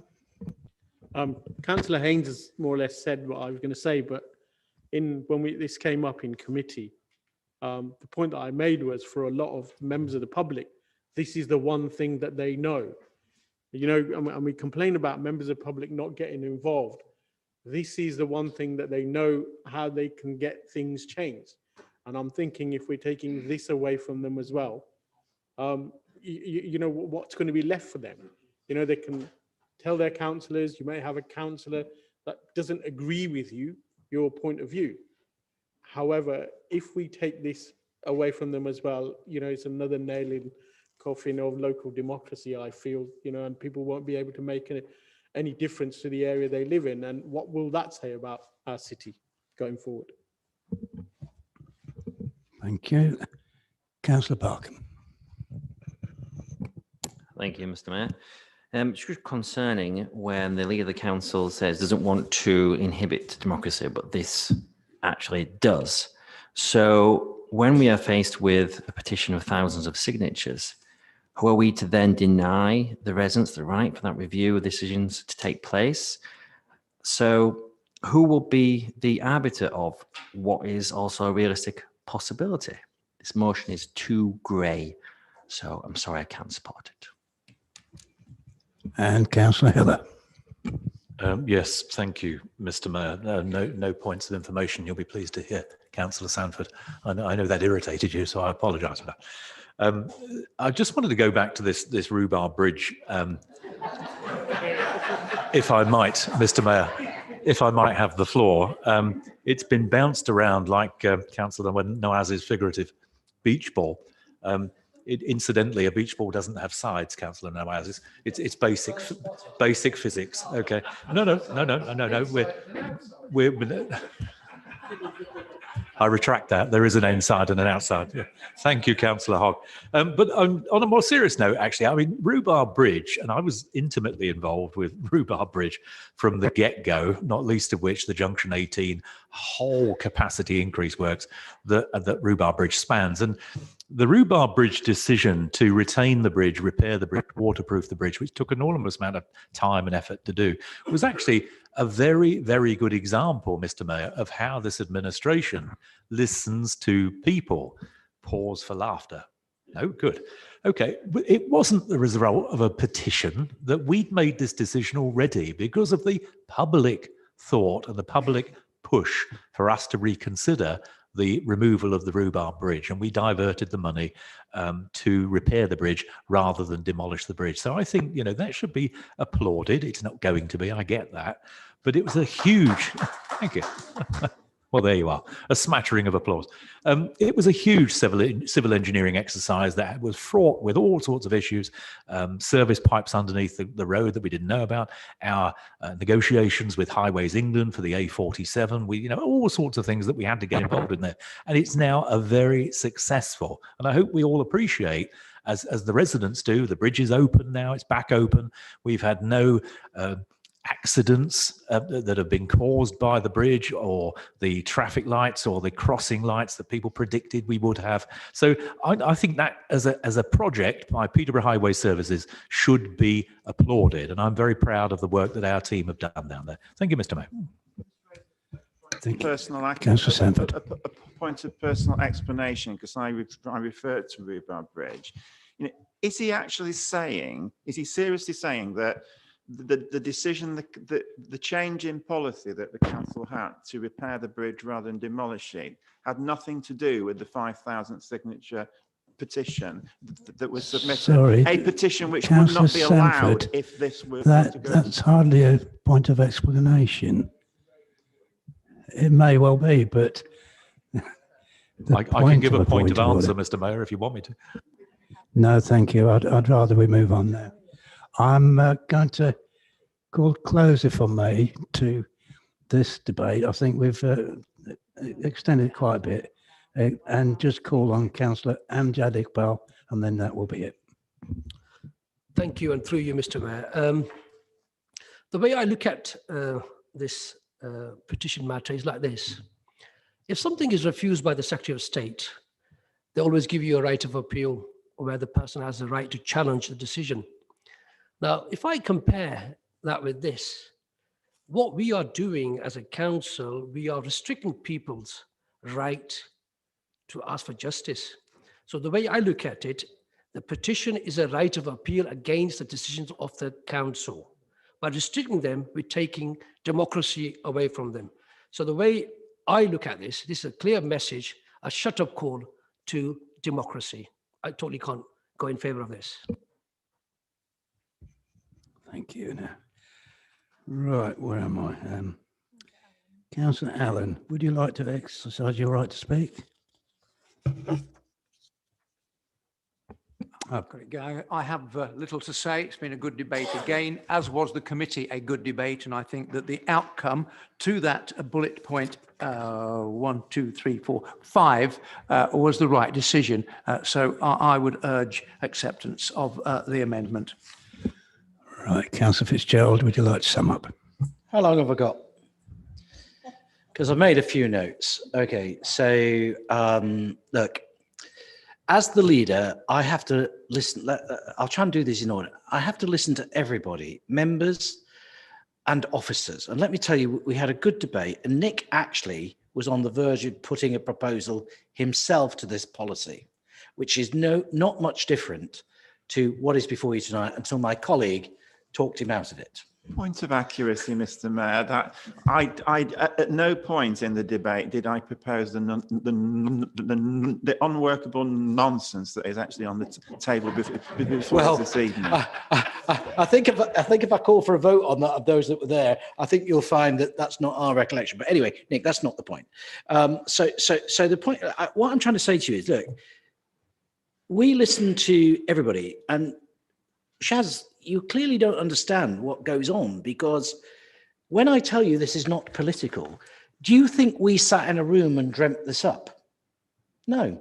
No. And I wouldn't want you to get the impression, that officers run the council, members do. But I'll give you an example. This policy has come from officers, which I'm willing to work with officers on it, but let me also tell you, as Councillor Sanford will attest to and know, there's another example later on in the agenda where something else has come from officers that has changed our mind about how we might vote. So officers perform a very useful function. So let me be clear. This suggestion of a policy has come from officers and been debated by members democratically, and a decision was taken on the night. So there's no point in taking it back to the same people, because we won't agree. As for Rhubarb Bridge, the answer is no. Okay, to your specific question about a petition. And I entirely get it, but you've got to look at, this is not depriving people of their democratic right to protest or don't agree. They just don't have to do it via a petition when there is no realistic prospect of that petition changing the decision. And there are many examples of that. So there are other ways that members of the public can, if you like, get involved in this council post a decision. They can write to their members. They can write to me. They can write to the leader of the chief executive of the council. They can come to council and ask questions about a decision. They don't have to present a petition and work up their expectations about something that has no realistic proposition of being changed. So their democratic rights are not diminished. Everybody can come here and hold us to account. Councillor Sanford mentioned cycle lanes and changing decisions. That's not a change decision. That's just an end of a scheme. Ed Murphy talked about toilets and getting it right. Well, that's about consultation. And if you get that right. So with all respect to the reps at the meeting, they had their chance on the day. And Terry Haynes, Councillor Haynes, I'm sorry. That's 3 minutes, Councillor If you Fitzgerald. don't understand where we are financially, you need to spend some more time with me and the MHCLG team. And I'm just going to finish. So Councillor Iqbal, petitions is not a way to change, for example, a planning decision. You go to planning appeal. You don't do a petition. Thank you very much, Councillor Mr. Mayor. Fitzgerald. Right, so I think members, we need to move for a vote. And I'll hand over to Rachel. Thank you, Mr. Mayor. We're now voting on whether to agree the update to the petition scheme as set out in the agenda pack. All those in favour, green cards, please.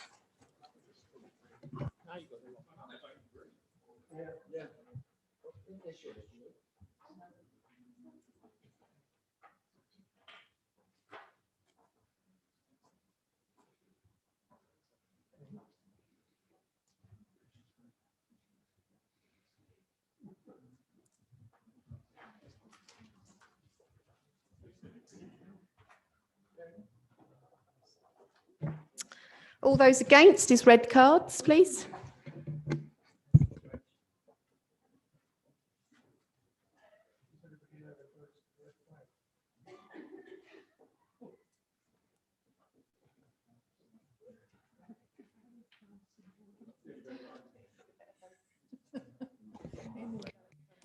Any abstentions, please? Yellow. Thank you. The results are 28 for, 25 against, and there was 2 abstentions. Therefore, this is agreed. Thank you. Right, thank you, Rachel. I'd like to move to agenda item number 10, questions on executive decisions made since the last meeting. This is in relation to the record of executive decisions detailed on pages 251 to 256 of your agenda pack. The leader will introduce this item and any questions will be answered by the leader unless he refers them to another member. I would remind councillors that they should ask questions on the decisions in the reports. All questions should be relevant to the decision itself.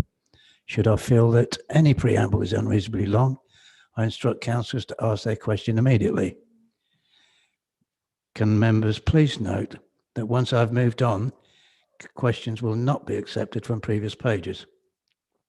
Councillor Fitzgerald, would you like to introduce the item? Thank you, Mr. Mayor, and thank you for your introduction, which explains everything before members tonight, as is the norm.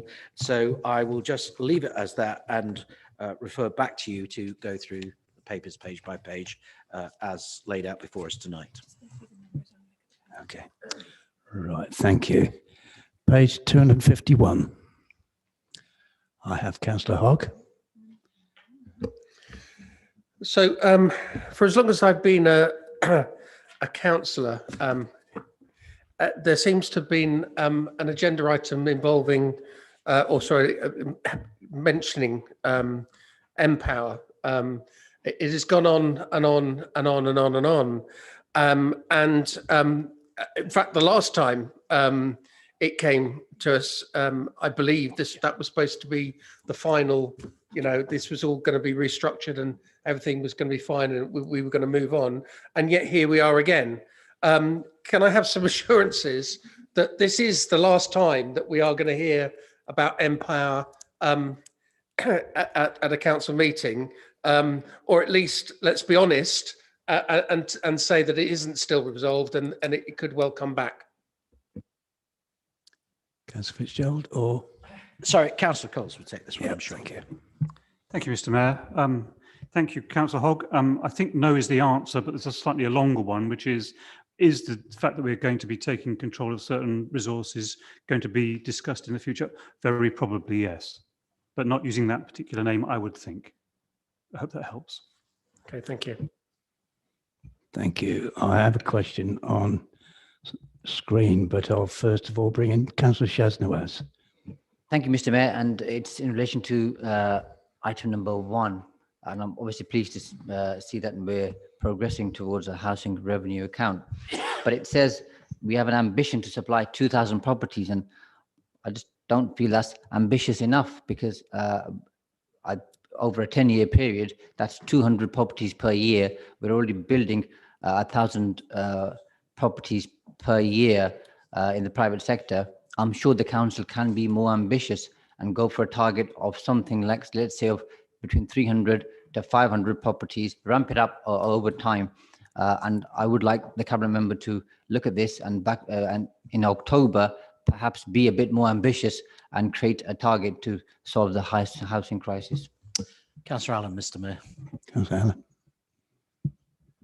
Thank you, Leader. Thank you, Councillor Nawaz. You have had interactions with our Director of Housing, and I'm sure his measured approach to the subject must have resonated with you. You can be as ambitious as you like, but you have to make a scheme work. And the proposal we have makes sense. It's prudent, and it will put together a housing revenue account that will work. And we can then be proud of taking that project forward. We must not be over ambitious with something that we're easing back into existence. Thank you. And Councillor Nicola Day, I know you're a long way away, but I can see you from here. Did you still want to ask a question?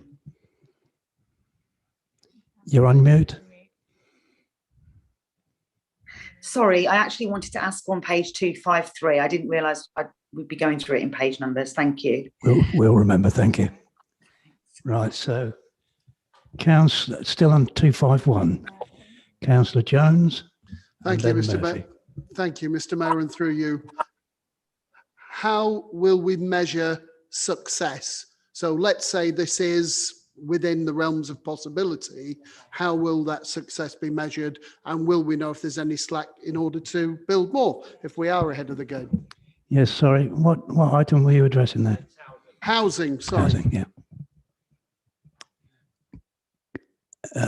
Councillor Allen. Back with me, is it, Mr. Mayor? It's in the business plan, and we will measure it by how we deal with the backlog of people wanting houses, how it will take pressure off the housing demand. And so you will find the information with the finances in the business plan that's been prepared. Thank you. Councillor Murphy.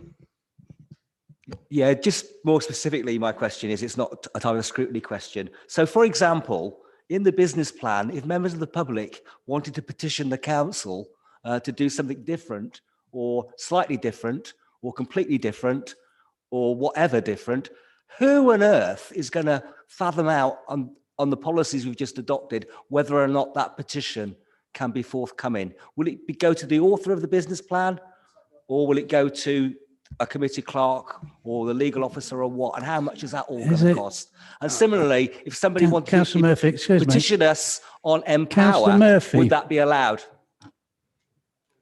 Will you hear me, please, Councillor Murphy?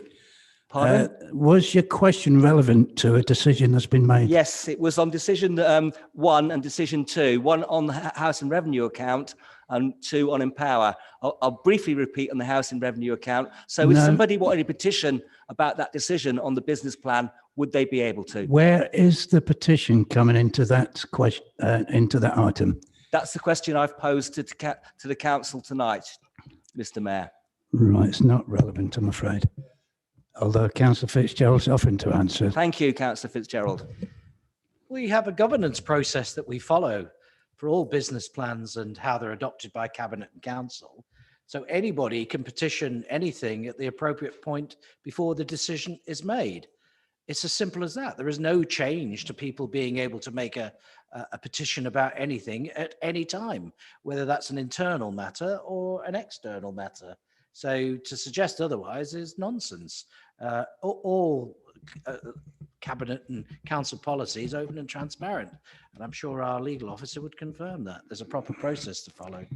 Right, thank you. Yes, please stick to the questions on a decision that's made. On a point of personal explanation, I did not propose a nonsense. I was pointing out the nonsense about what you've just adopted. Thank you, Mr. Councillor Mayor. Murphy. Sorry, Councillor Fitzgerald, I'm moving on. Page 252. No, page 253, and I'll be calling on Councillor Nicola Day, please. Thank you, Mr. Mayor. At the Cabinet meeting on the 12th of July, the decision was made not to proceed with the Crescent Bridge walking and cycling scheme using the Department for Transport's Tranche 2 of active travel funding. Just to correct Councillor Fitzgerald, this isn't the end of the funding. There is a Tranche 3 on the horizon. Instead, the funding will now be allocated to Junction 15, Mean Parkway, Soap Parkway, otherwise known as the Thorpe Wood scheme, which is already being funded by the Combined Authority. Cycling infrastructure should already be embedded into this scheme. The clue is in the name, emergency active travel funding. This shouldn't be used for future road building projects. We feel question.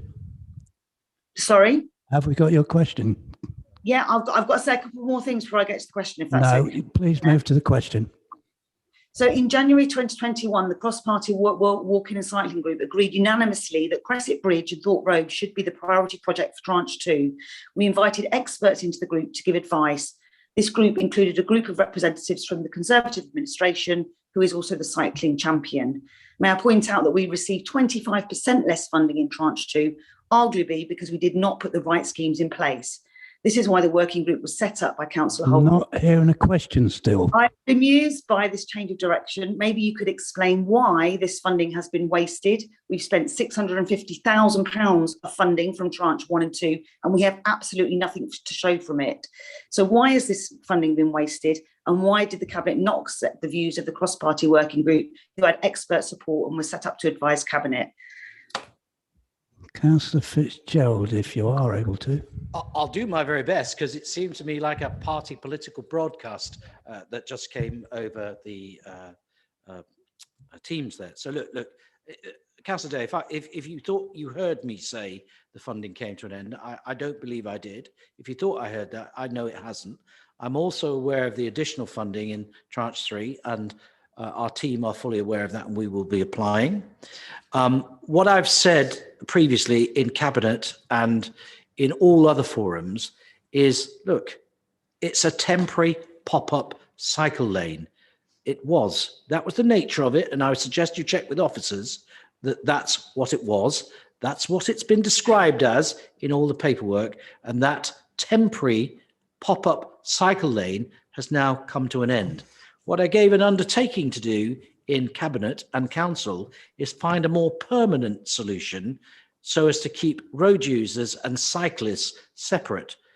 Do not believe what was said by the Cycle Forum and others that says £10 million would be the cost. What we're suggesting is trying to find a way to keep cyclists and cars separate by altering or making some bridge improvements to what we have currently.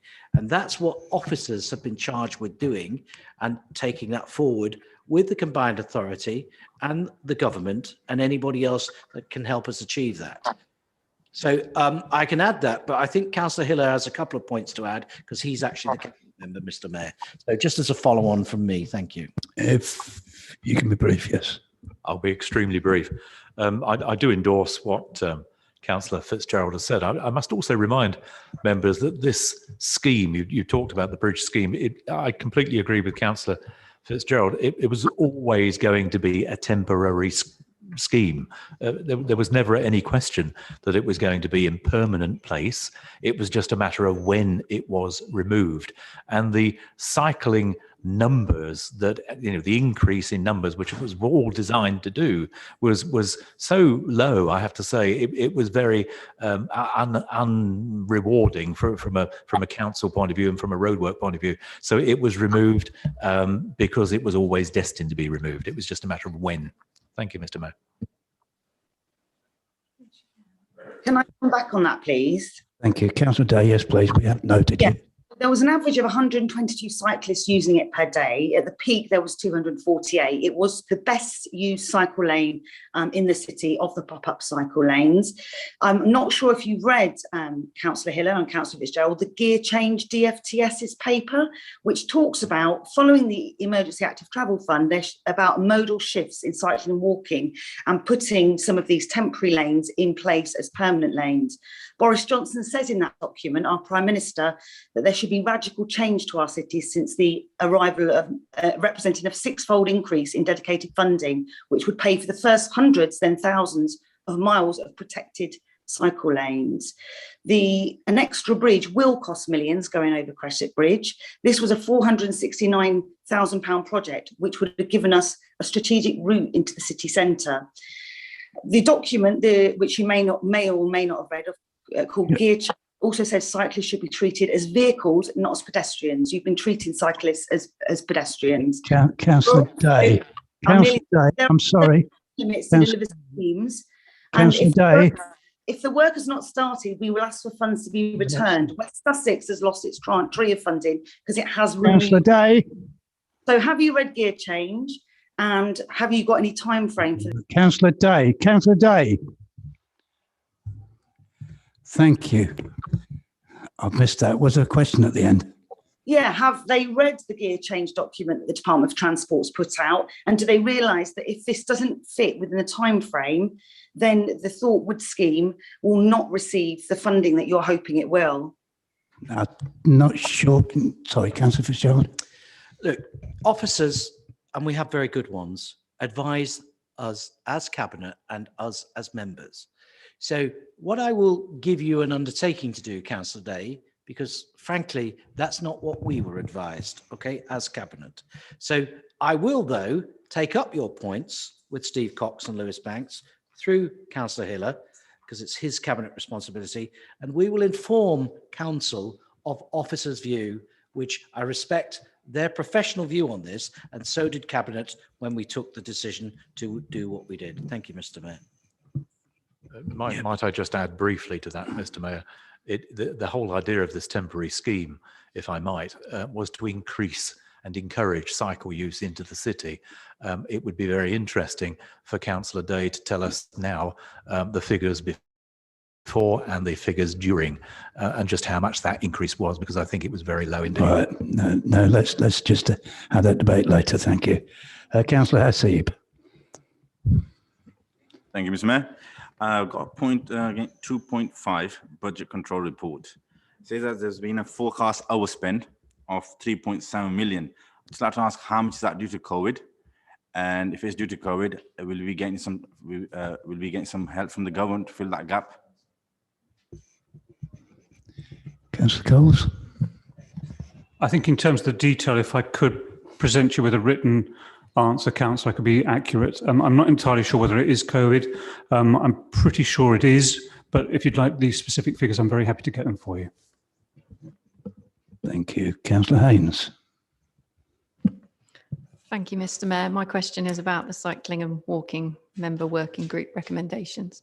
So the Combined Authorities Local Transport Plan contains a transport user hierarchy, which states that in transport planning, priority should be given to pedestrians and cyclists. So how can the Cabinet justify the removal of the Crescent Bridge cycleway recently, which is a vital route for cyclists wanting to get to work in the city centre and for commuters wanting to access the railway station today, not in the future when other plans maybe come to fruition?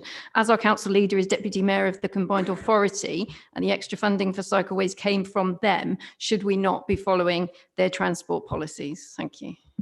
Yes, Fitzgerald. The very term you used is transport planning, and that's exactly what's going on here. We're transport planning for the future. As Councillor Hiller has said at least 3 times now, what was in place was a temporary position. It is not meant as a permanent transport solution. Of course, you've heard me say I want to prioritise cyclists and pedestrians, but I'd want to do it in the most appropriate way. The Cabinet felt, after a number of discussions with external and internal partners, that what was the temporary experiment, and again, Councillor Hillis said about numbers, and we can wax lyrical all night about numbers, whether it's 60, whether it's 120, whether it's 200. But in the big scheme of things, it wasn't the great success that people perhaps hoped it would be. But we are keen and we are determined to increase cycling and walking in the city, and we will develop policies and ideas to do that. That is transport planning. Thank you. Could I just add to that answer, Mr. Mayor? Yep. Councillor Haynes, yep. in that, sorry, in that, if you'll excuse me, in that the scheme was across the bridge. It wasn't along Thorpe Road, it wasn't after the bridge. So I think it's really quite important that if we're terming that temporary measure as a main cycle route, you have to cycle to it and then cycle from it. So in itself, it was an imposition on the bridge, not a main cycle route. Thank you, Mr. Mayor. All right, Councillor Haynes, yes, briefly. Thank you. In terms of the Thorpe Road scheme then, if the Crescent Bridge was deemed to be sort of a failure because of the low numbers, have you done any kind of surveys to work out how many cyclists are going to use this proposed cycle route around the Thorpe Wood scheme? I believe our officers have. I don't have those numbers here this evening, but I can certainly forward those to you. But I'm sure modelling, as we call it, I'm sure modelling has been done, yes. Otherwise, it wouldn't have been suggested in the first place. Councillor Sanford. Yes, Mr. Mayor. We're always told that this administration is a very prudent steward of public funds, yet the government funding for cycleway improvements was given to encourage more people to use cycling, particularly for journeys into work and to make them feel safe. Now, the Crescent Bridge cycleway, which the Cabinet has recently taken out, fulfilled that criteria perfectly, whereas the Thorpe Woods cycle scheme would appear not to link so closely in with that criteria. So would the leader accept that the Crescent Bridge in its current form is a dangerous bridge for cyclists, but it's a key route for those wanting to get into Peterborough for work or to get to the railway station and in order to commute?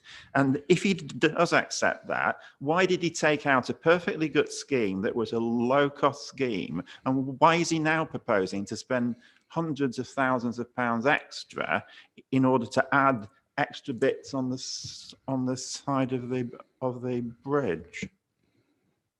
Councillor Fitzgerald.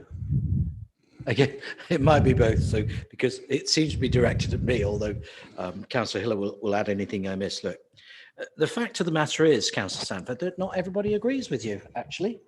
It wasn't a good scheme. It wasn't a good low-cost scheme. There are equally as many people didn't want it there at all. I've had numerous emails thanking me for removing it. I had no end of correspondence, both socially, that said what a bad thing it was, what an eyesore it was, what a headache it was for the 15,000 cars and commuters that come into the city. And let's forget, we're not under normal traffic. But if you've lived here long enough like me, and you've been sat there in the rain on a dark December night, and the queue is stretched all the way back to the boathouse, people will soon get frustrated with it. That is not the solution for our transport planning in the city. And I suggest, members, you start to talk to Charlotte Palmer and others about a transport vision for the city, of which the Conservative administration is developers. Peter and others will know that we spent some time discussing that this week. So I do agree with you that cycling into the city, not just on Crescent Bridge, needs a great deal of improvement and work. And we must try and do what we can with the funding we have. And I would also like to say that the further funding coming through, the Tranche 3 funding, does not have the same restrictions in terms of what we will be able to spend it on. So I'd like to see some of that money perhaps put forward in developing schemes and costing the additional work. And by the way, when Nicola Day says about millions, she has no idea, because we don't have any idea unless you're an architect or an engineer, which is why we would put money towards a feasibility study about what it would cost to get people across bridges and roads safely. And that is what we've tasked ourselves to do in our future visioning of a transport strategy for the city. And I'll work with Mayor Nick Johnson and the Combined Authority to try and lever funding from him and the Combined Authority and others to enable that. Thank you very much. Councillor Hiller might want to add something. I'd rather not, I'm sorry. I'd like to move on. I think we may well have exhausted that all questioning on the cycling issue.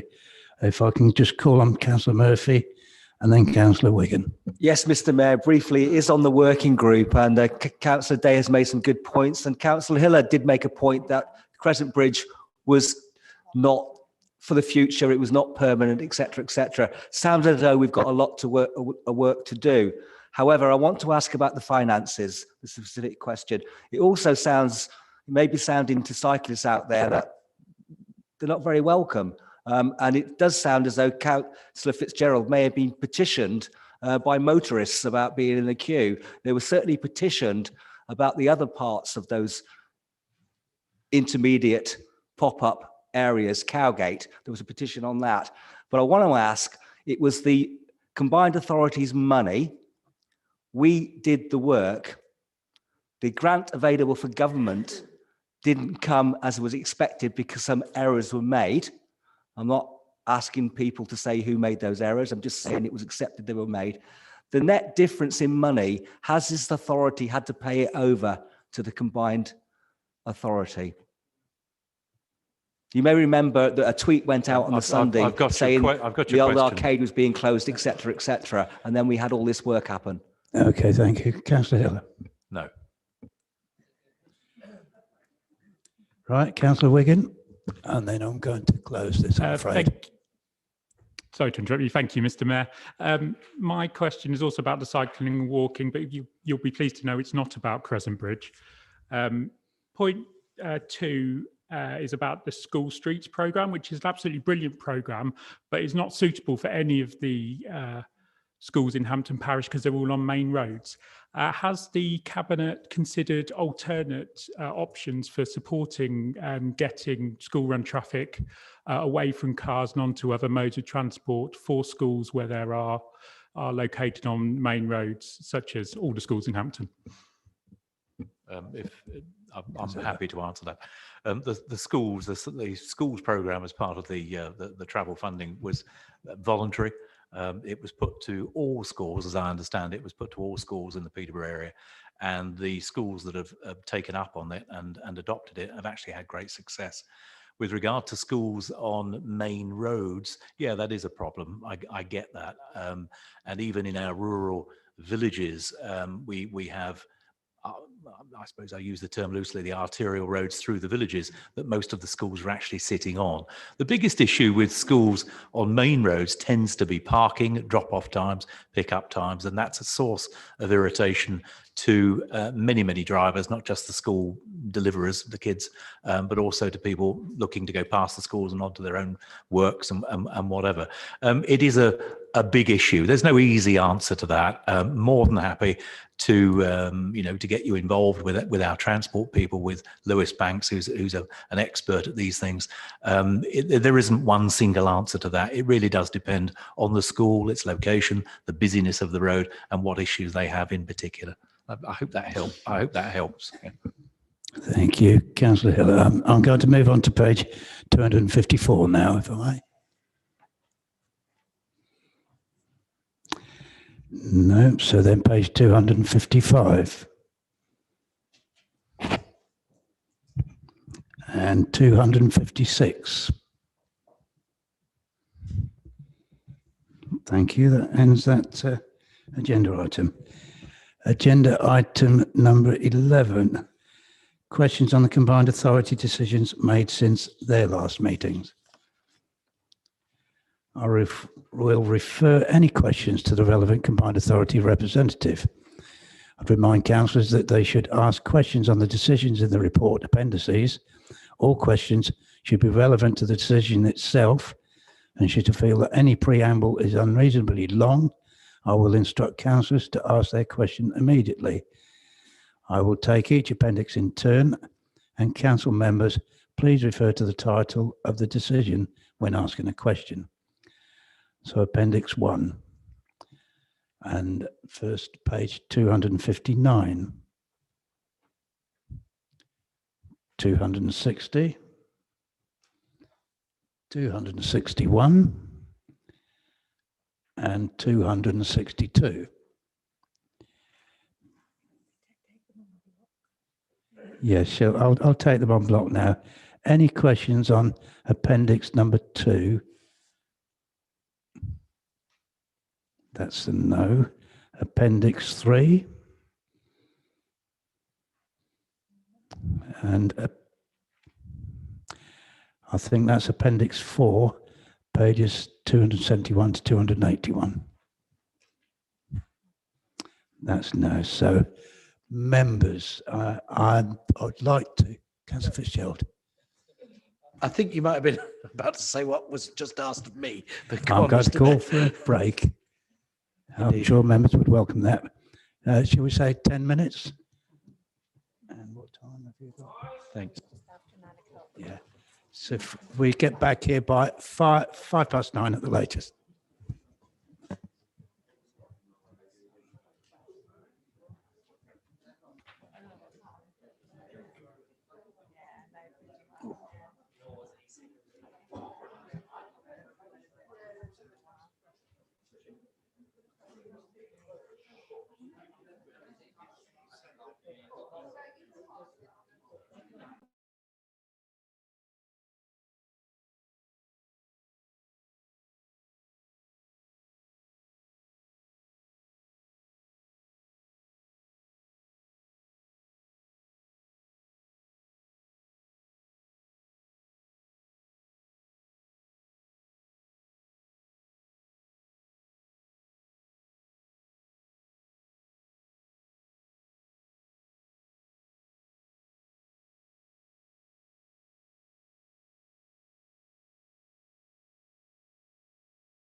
Councillor Skipstead, I understand that you would like to move an altered version of your motion, which can be found in the additional information pack. Members, if there is any objection to Councillor Skipstead moving the altered version, please indicate now. No dissent. Councillor Skipstead, please, would you move your motion as altered? Thank you, Chair. This motion is on herbicides.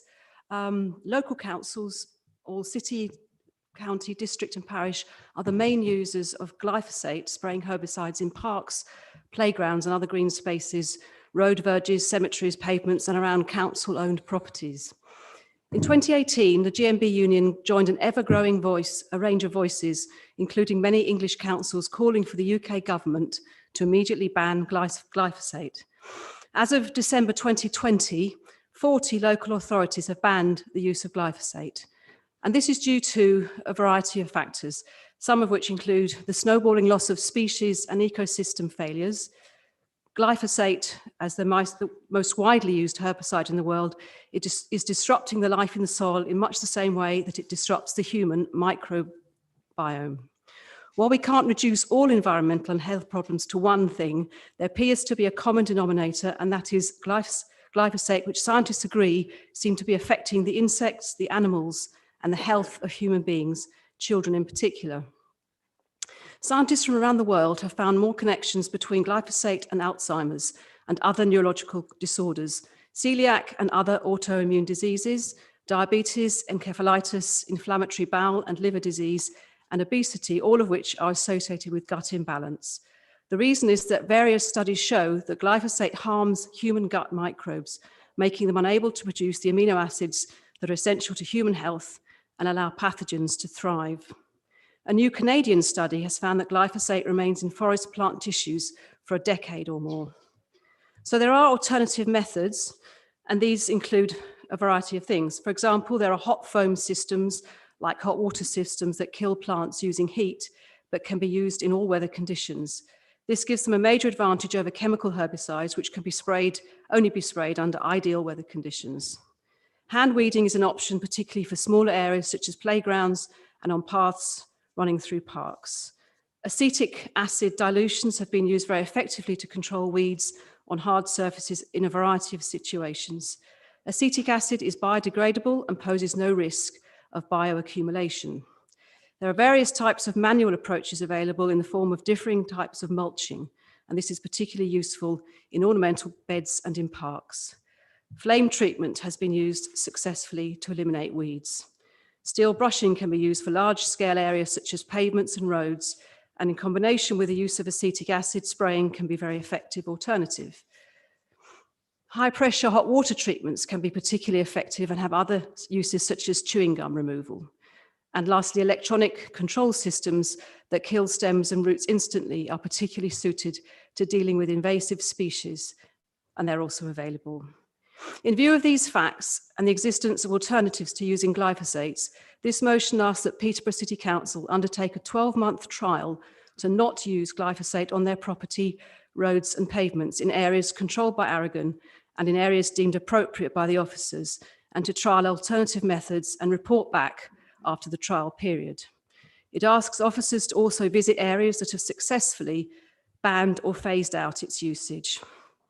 Several rural and semi-rural wards in the PCC area have indicated very strongly that they also support the reduction of glyphosate usage. For example, Peakirk Parish Council and Alton Longville Parish Council via their Biodiversity Action Plan, to name two such areas. We should not limit our trial to one specific type of area, but to trial this wherever it's possible and manageable. So please would you support this important motion? Thank you. Thank you, Councillor. Councillor Simons, I understand you wish to second the altered motion. You can speak now or reserve your right to speak later in the debate. Yeah, I'm happy to second. I'll reserve my right to speak later. Thank you. Thank you. Can I call upon any other speakers? Yes, Councillor Sanford. Thank you, Mr. Mayor. I'd very much like to support this motion in its amended form. For a number of years, the Council in its biodiversity strategy has a commitment to review and reduce reliance on herbicide. Currently, glyphosate is the major herbicide that we use. So is glyphosate a dangerous substance? I think the jury is out on that, and there is no definitive answer to the question. There are allegations all over the world that glyphosate is impacted in causing cancer in some circumstances. There have been major awards in court cases in the United States. There are a number of countries across the world who have either partially or fully prohibited it. I'm not going to read them out because I've actually got 3 pages of them here. You know, there are a number of councils across the country who have prohibited it. In 2017, the European Parliament voted that glyphosate should be prohibited, and the EU Council only relicensed it for an 18-month period, which ends in December 2022. So there is widespread concern. And one of the things that's always puzzled me is if it's so safe, then why do the arrogant guys who spray it wear complete PPE protection from head to toe? And we do really use far more of this stuff than we really ought to be doing. You know, I see it sprayed on areas of grass round the base of every tree, every lamppost and every bit of street furniture. And it leaves a dirty brown ring where the grass has been killed off. So I actually really do think at the time of a biodiversity emergency, we really ought to be not just looking at alternatives, but actually looking to reduce the total quantity. I think there are a number of alternatives that have been referred to. I think it is a sensible, it's sensible and prudent, to actually carry out trials. I think I'm happy with the revised form of the motion, because I think we need to allow our officers to carry out the trials in a selection of areas, both urban areas, suburban areas, and rural areas, and in order to try and find the most effective alternative. So I think, a couple of years ago, I put a motion about the biodiversity emergency, and the Conservatives actually threw it out. But I certainly hope, if they're not concerned about biodiversity, they are concerned about human health. There's considerable concern that this substance is a threat to human health. So I think we ought to be really looking and systematically evaluating any alternatives. So thank you.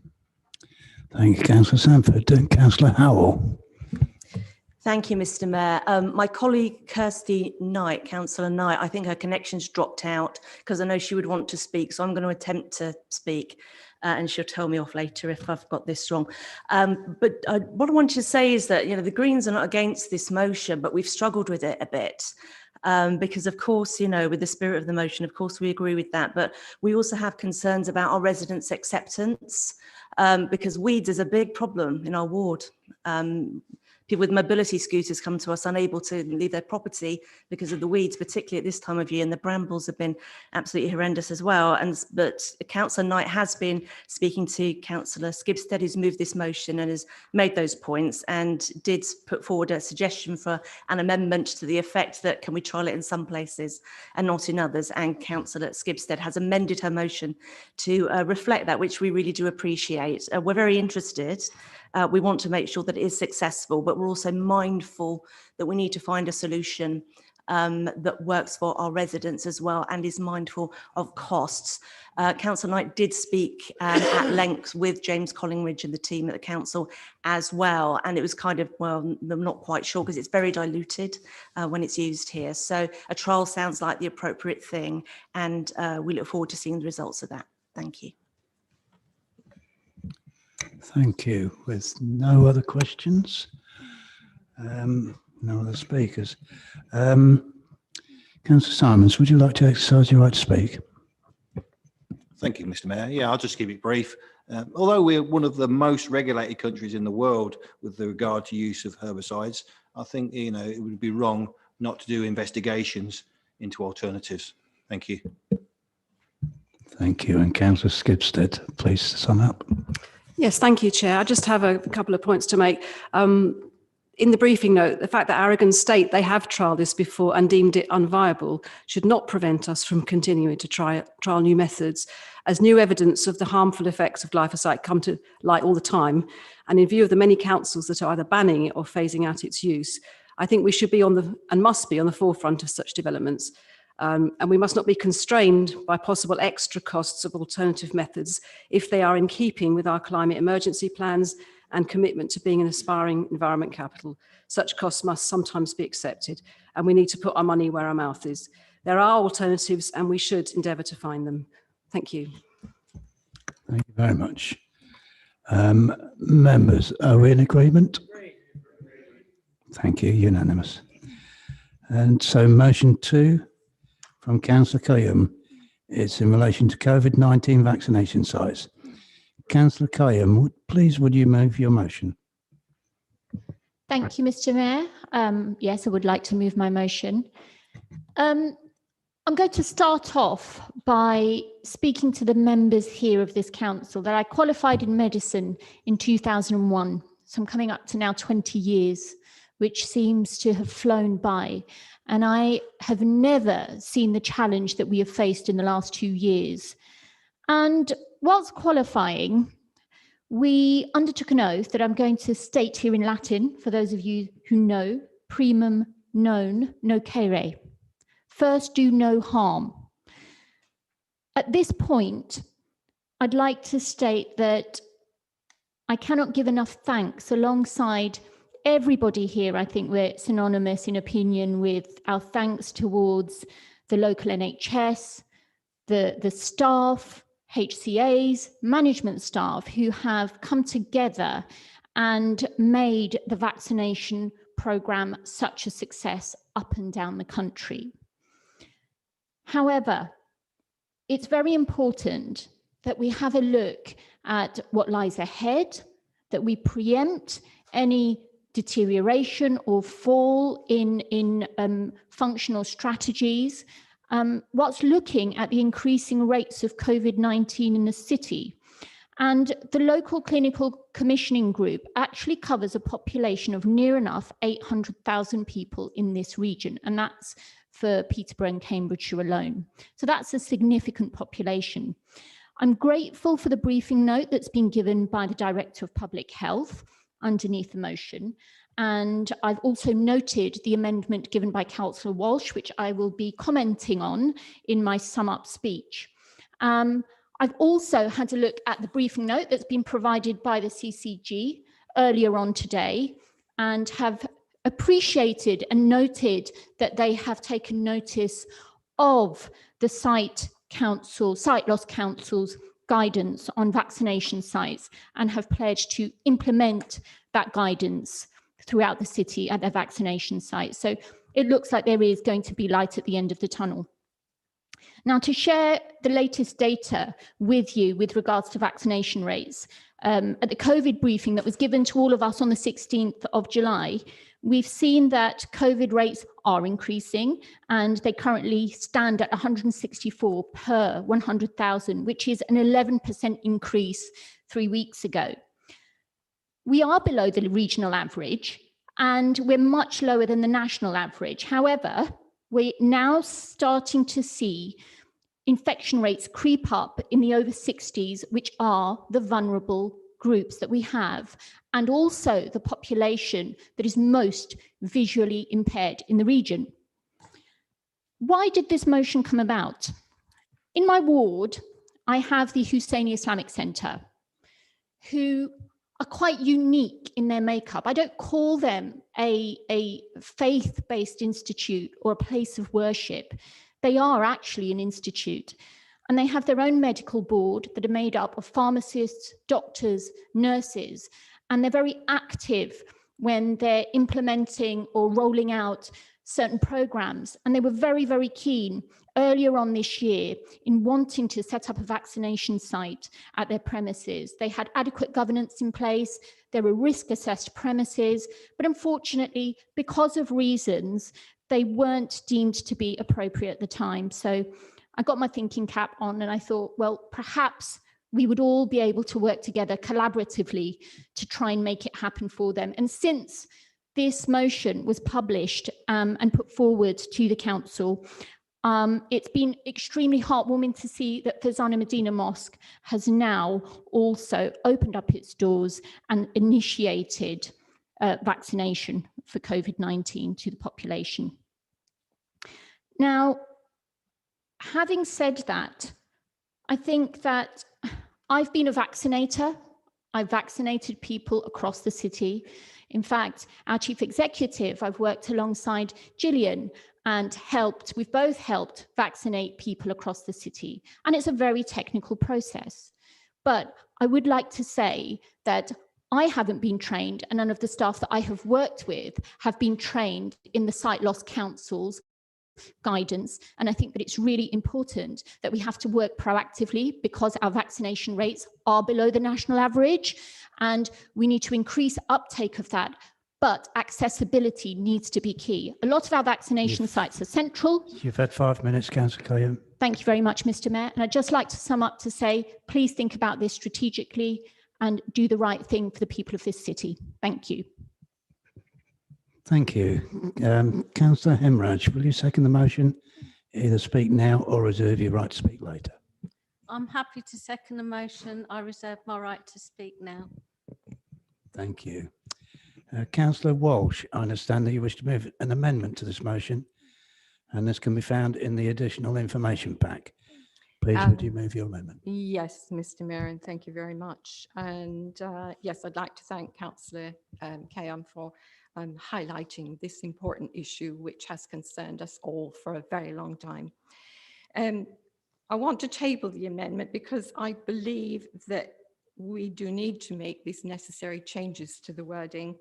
The motion quite rightly highlights the importance of working with stakeholders in identifying and encouraging additional premises to run vaccination programs.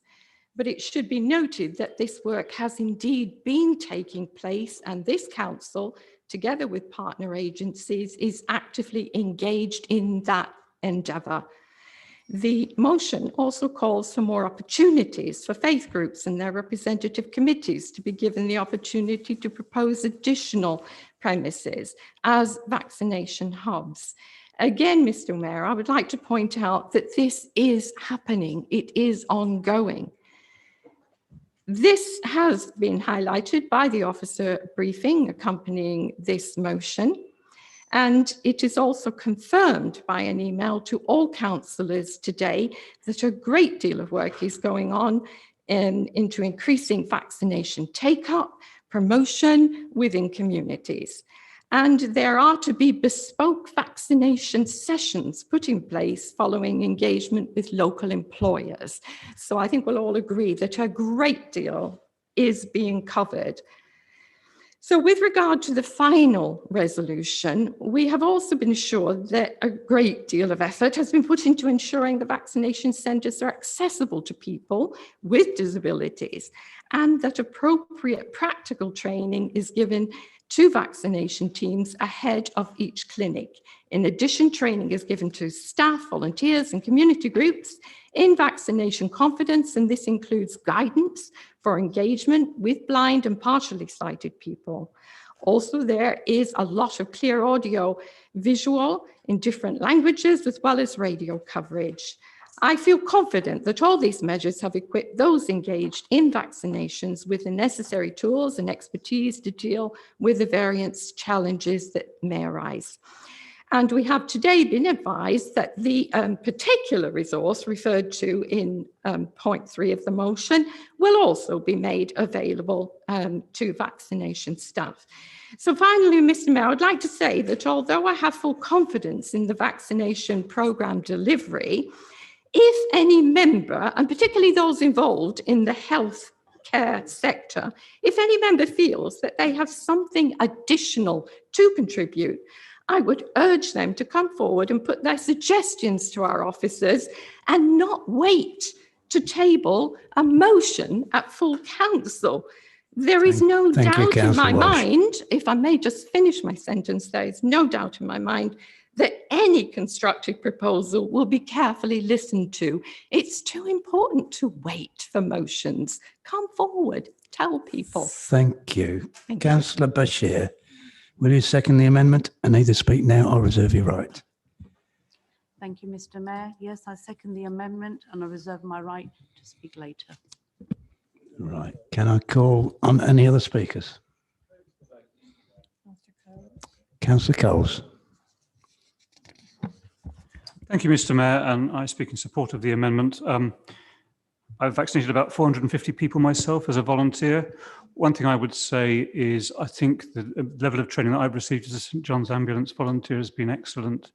It's given me an ability to vaccinate people who are blind and partially sighted, people who have other physical disabilities, and people with mental health issues and other things such as dementia and Alzheimer's. So I'm quite confident from my own experience that in the city, the level of expertise of vaccinators is probably there when dealing with people with particular needs, although there may be some areas where additional work needs to be done.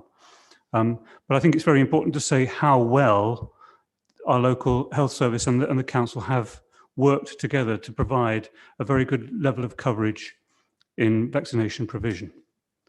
Thank you, Mr. Mayor. Thank you. Councillor Jones.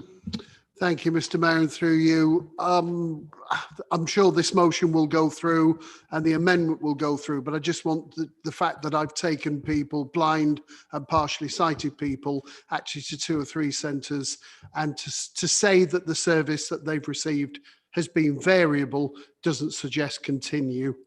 It could and should be more consistent than I've found it when I've taken people to have their jabs.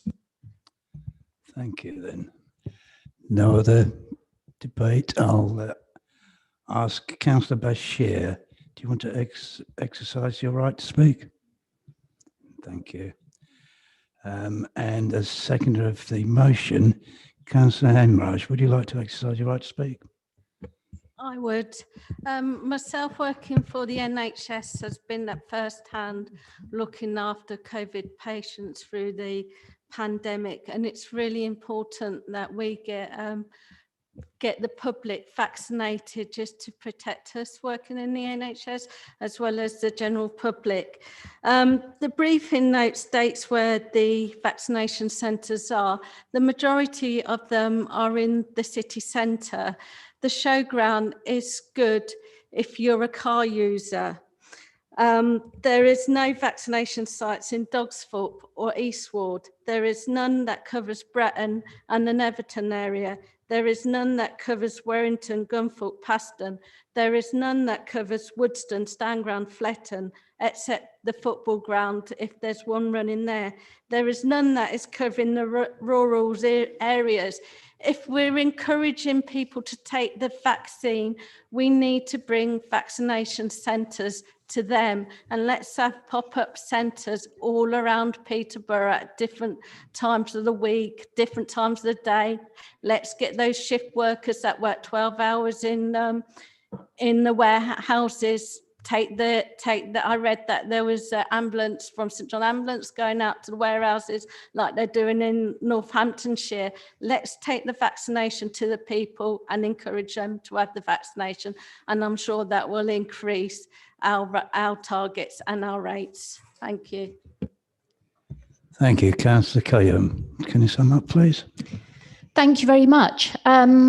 Thank you very much, Councillor Walsh. I have a great deal of respect for you, actually, but I'm going to disagree with you respectfully here about your point raised with the fact that you feel that I haven't brought this to the relative cabinet members' attention. You may not know that I've been actively involved and my views have been taken on board by NHS England arm of the vaccination programme delivery. And this was something that I put forward as a query already to them in March 2021, and it was refuted. This was just the next step after that. So I haven't waited to present this motion. So that's factually incorrect. I'd just like to state with the greatest of respect. The second thing I'd also like to point... Excuse me, personal explanation. Councillor Walsh, yes. I did say that in future, any member of this council who would like to propose something to improve the way we are working is urged not to wait for the next full council meeting, but to bring this to either myself or officers and make us aware of how things can be improved. This is too important a matter to wait for next full council meeting. Thank you, Councillor Graham. I'd like to come back on that and state that I was absent in the previous council meeting and there were no provisions to be able to attend virtually like some of our members have. And I've not waited for it, but it was the most appropriate time because it's very relevant. We are still under the national average for delivering vaccinations. Councillor Walsh, thank you.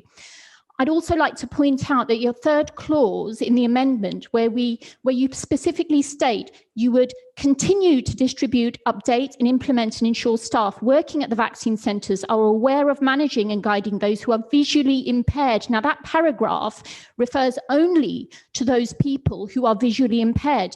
But it is factually incorrect because we do not have training for those vaccination staff according to the site council's guidelines that is stipulated in the original motion. So it's difficult and impossible to support a factually incorrect motion at a meeting that is of public interest. And I think that when we're talking about COVID-19, we have to be meticulous in our perfection. So I'm not going to be supporting the amendment, and I would urge the members of this council on the basis of accuracy and on the basis of that third paragraph that makes this amendment factually incorrect, that we should not be voting in favour of the amendment. Thank Personal you. explanation. Councillor Walsh. I believe a misinterpretation. There are more factual errors in the presentation of the original motion, in that these actions are already being carried out. It presumes that they're not. I have put in that we continue to do so, and I am glad that you mentioned them, but that is the reason.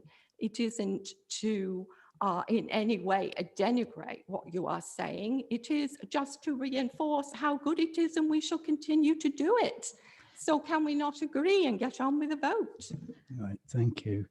Councillor, have you? Could I just come back on that, please? I'm referring again to the third clause that we do not have any training implemented, and it's not even on the Peterborough City Council website with regards to sight or visually impaired individuals. It takes you to the British Sign Language link for those that are hard of hearing. There is no reference made, so we are not doing work according to the third paragraph. Therefore, the word continue makes this actually factually incorrect. Explanation, Mr. Mayor. Then the omission of continue in the first two resolutions makes yours factually incorrect. We must choose.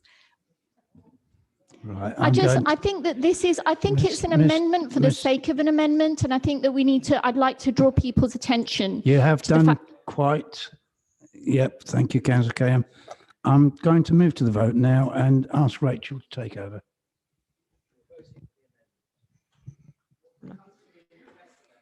Thank you, councillors. We're now voting on whether to accept the amendment from Councillor Walsh as set out in the additional information packs. All those in favour, please. It's green cards.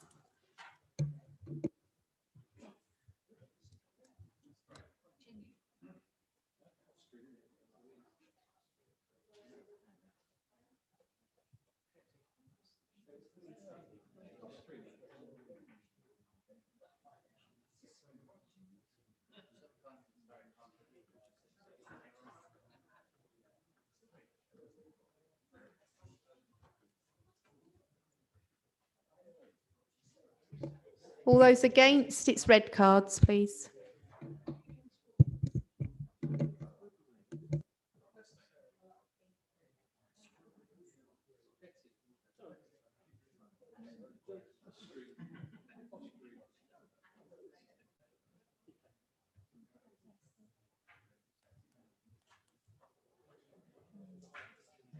Any abstentions? Okay, the results are 34 For, 25 against, there were no abstentions. Therefore, this amendment is agreed. Thank you, members. I think we'll move on to the No. motion from Councillor Alley. I need now. to, sorry, Mr. Mayor, sorry, I need to do the original now as well. So councillors, we're now voting on the motion as amended. Sorry, yes. Okay, thanks. We're now voting on the motion as amended in relation to the vaccination sites. All those in favour, it's green, please. Oh, it's agreed. Yeah, beg your pardon, yeah. Right, councillors, thank you. Right, motion number 3 from Councillor Answer Ali in relation to the annual hunting festival. Councillor Answer Ali, please would you move your motion? Thank you very much, Mr. Mayor. I'm proud to table this motion and I'm confident my colleagues across the chamber will support it. There is no intention on my part to portray this as a party political motion or to discriminate against any section of our diverse community. In particularly, I've been accused of discriminating against rural communities. That is totally incorrect and absurd. In fact, this motion, I believe, reflects the values of our wonderful city of Peterborough, and I'm sure the members would also be well aware this cruel sport, its celebrations, is not supported by all sections of our rural community.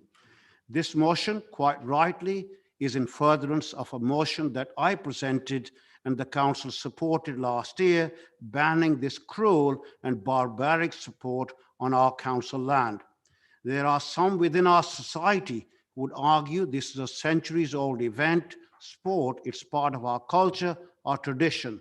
Mr. Mayor, there are many instances where we have done away with some outdated traditions, customs, which are not fit for the 21st century, which are a scar on humanity. I fail to understand or comprehend how our fellow human beings could celebrate a so-called sport which is so cruel, the suffering of these helpless creatures for fun, for a hobby. I say to those who seek a thrill in this barbaric and cruel sport, please find another hobby. There are numerous you can choose from. There is no place for these cruel sports or their celebration in what they call a festival. Mr. Mayor, I'm not discriminating against any of our fellow human beings with this motion. Indeed, I have always stood for respect, fairness, equality, and justice for all our fellow human beings without fear or favor, and will always stand firm wherever injustice takes place, whether the creation to our fellow human beings, the destruction or damage of our environment, or such brutality and cruel sports. This brutality and cruelty to helpless creatures should be condemned, not celebrated. Mr. Mayor, I'm confident my colleagues will support this motion and once again demonstrate that this city rejects cruel sports and their celebration. Thank you. Thank you, Councillor Howell. Will you second the motion or speak now or reserve your right to speak later? Thank you, Mr. Mayor. I do second this motion. I'll reserve my right to speak. Thank you. Thank you. Can I call on any other speakers? Councillor Coles. Thank you, Mr. Mayor, and thank you to Councillor Ali for proposing this motion, which I in no way could support. The reason I can't is that, are you seriously suggesting we ask a private company on their own land who have come to a contract with another private organisation to run a lawful event that we should write to them and say, oh, you can't do that? Are you seriously suggesting that? You suggest that trail hunting is a cruel sport.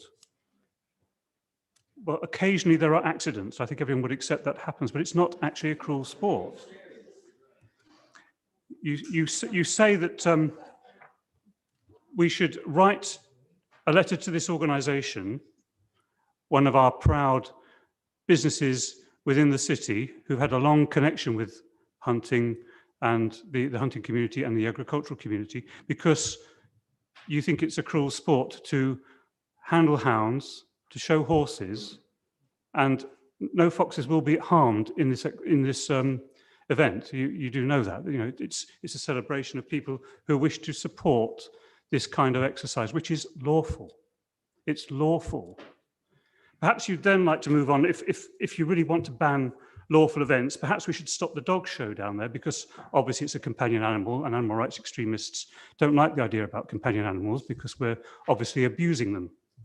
Or maybe we'd like to ban Truckfest because it might be environmentally unsafe to support people driving lorries. Now, this is nothing to do with hunting per se. This is to do with a lawful activity taking place on private property through a contract between two independent parties where no law has been broken. I'm sorry, but this is a ridiculous motion. Thank you, Mr. Mayor. Thank you. If I can go on, Councillor Over. Thank you, Mr. Mayor. I will vote against this motion for a number of points. First of all, over the last couple of days, my inbox in the email has been swamped by a huge number of messages, many of them for the motion, many of them against. And I looked to see who was sending them. And the people who were sending me messages in support came from places like St. Neots, Cambridge, Boston. Councillor Over, excuse me. Can you move your microphone closer? Okay. He's Do you want me to start again? Stop swiveling. I don't you. No, because you're fading each time. Thank you. Okay. The people who were against the motion came from Barnock, Helpston, Eton, and Bainton. In other words, country people who live in this area are not obscure people from who knows where. And judging by the same message that something like 37 people sent me, I'm not even sure if these people actually existed or not. Anyway, I continue. Country life involves hunting, fishing, and shooting. Always has done, always will do. You want bread, but you don't want the rabbits to eat it all and destroy the crop. You want to have rapeseed oil, but you don't want all the various animals in there completely destroying it along with all the diseases that there are. It's going to happen. It's always happened, and it's an effective method. If you want to enjoy bread and potatoes, you're going to have to accept country pursuits as well. The motion comes from an urban Labour councillor with, as far as I know, no stake in the countryside whatsoever. It's very easy to go to Central Ward or North Ward and pontificate about the countryside, but what do you know about it? Have you ever been to the great egg and chicken producer? A point of information, since Councillor Over has mentioned me, I mean, I didn't want to talk too much about my own career because that's not the purpose of it, but I have worked quite extensively in rural communities within my local government career. So thank you very much for pointing that out, but please stick to the motion, what we're trying to say. Thank you. Thank you, Councillor Over. Thank you, Mr. Mayor. I apologise for that, but I will talk to the motion as I feel fit. So a Labour councillor from the centre of Peterborough is trying to tell people in the countryside exactly what to do and how to behave. Nonsense. And lastly, the whole exercise with regards to the festival was organised by a private company with private individuals, and it was a legal activity. There is nothing to object against this. Thank you, Mr. Mayor. Councillor Hiller. Thank you, Mr. Mayor. Not wishing to repeat what's already been said, but I think this is the second time Councillor Ali's called for an extraneous vote on a hunting issue in December. Last year, the council narrowly voted to ban trail hunting and other lawful hunting activities from taking place on council land, despite no trail hunting ever taking place on land owned by the council. The festival of hunting takes place on privately owned land, as has already been said. It cannot be cancelled by a local authority. So even if the council votes to support the motion, it will achieve nothing other than wasting officers' time, taxpayers' money, and council resources, which would be better spent helping Peterborough residents out of this pandemic. I'm not supporting, Mr. Mayor, what can only be described as gesture politics. The purpose of the Peterborough Royal Foxhound Show Society is to promote the interests of foxhound breeding in the UK. And for that purpose, annually in July, thousands of people from up and down the country and from overseas travel to the East of England showground. They enjoy what is widely acknowledged as the pinnacle event in showing hounds. And to many, it is an annual social fixture never to be missed. Members of the public, both local and from further afield, attend, all contributing to the local economy during their time in and around Peterborough. Mr. Mayor, I think it's important to maintain the close association that Peterborough has had with our rural past and to support our vital rural economy. And therefore, I cannot support this divisive and discriminatory motion. Thank you, Mr. Mayor. Thank you. Councillor Elsey. Thank you, Mr. Mayor. I'll try and be brief because much of what I was about to say has already been said. However, my inbox was also inundated both for and against, and when I discounted all of the CB and MK and London postcodes, there were very few from Peterborough that were actually for this motion. However, the ones, as has already been said by Councillor Over, the ones against this motion were people who I actually represent in my ward and in neighbouring villages. I won't reiterate everything that's already been said about the countryside and the need to maintain strong links and the other very valid points that have been put across. I'll put another slant on this. The clue's in the title that it's the East of England Agricultural Society, and the whole purpose of the Agricultural Society is to promote and demonstrate countryside activity and countryside pursuit. I live near the showground, and I have people complaining on local resident sites, etc., habitually about the noise that is generated from events such as modified car shows, truck fest, the various religious events that take place on the showground. And the reality is that the East of England Agricultural Society feel that they're being pushed out of Peterborough. The net result is that we have residents all around us who are habitually complaining about the non-countryside events that are put on there, and the showground feel that they have little alternative but to continue to build more houses on the showground and to put on shows that aren't going to raise controversy and are alien to the purpose that the Agricultural Society was actually set up for. If we're not careful, we will lose what is a very valuable showground in its entirety. We'll alienate the East of England Agricultural Society to a point that they move out of our city, and that will be yet another piece of our history that we can never actually replace again. So for all of those reasons, and the very eloquently put reasons that my fellow councillors have put across, I cannot support this motion in any way. Thank you, Mr. Mayor. Thank you. Councillor Barkham. Thank you, Mr. Mayor. Not unexpected. Some people have commented tonight, and I'm sure Councillor Ali will come back to them individually on some ridiculous comments that have been made. But one of the councillors asked us if we're serious about this motion. Maybe I put to them, are they serious about voting against it? Comments were made that things that happen always have happened. That doesn't mean that we need to continue that if we recognize that it's such a barbaric, outdated, cruel sport. We can move forward, make progress rather than maintaining the status quo. It's important that we stick to what the motion is trying to do, and it's quite obvious that a lot of comments made tonight have missed the point. If we comment that something isn't illegal, that doesn't make it right. In our British history, slavery was not illegal. Did that make it right? There's been many things the British Empire has committed at the time when it wasn't illegal to do, but they have been changed.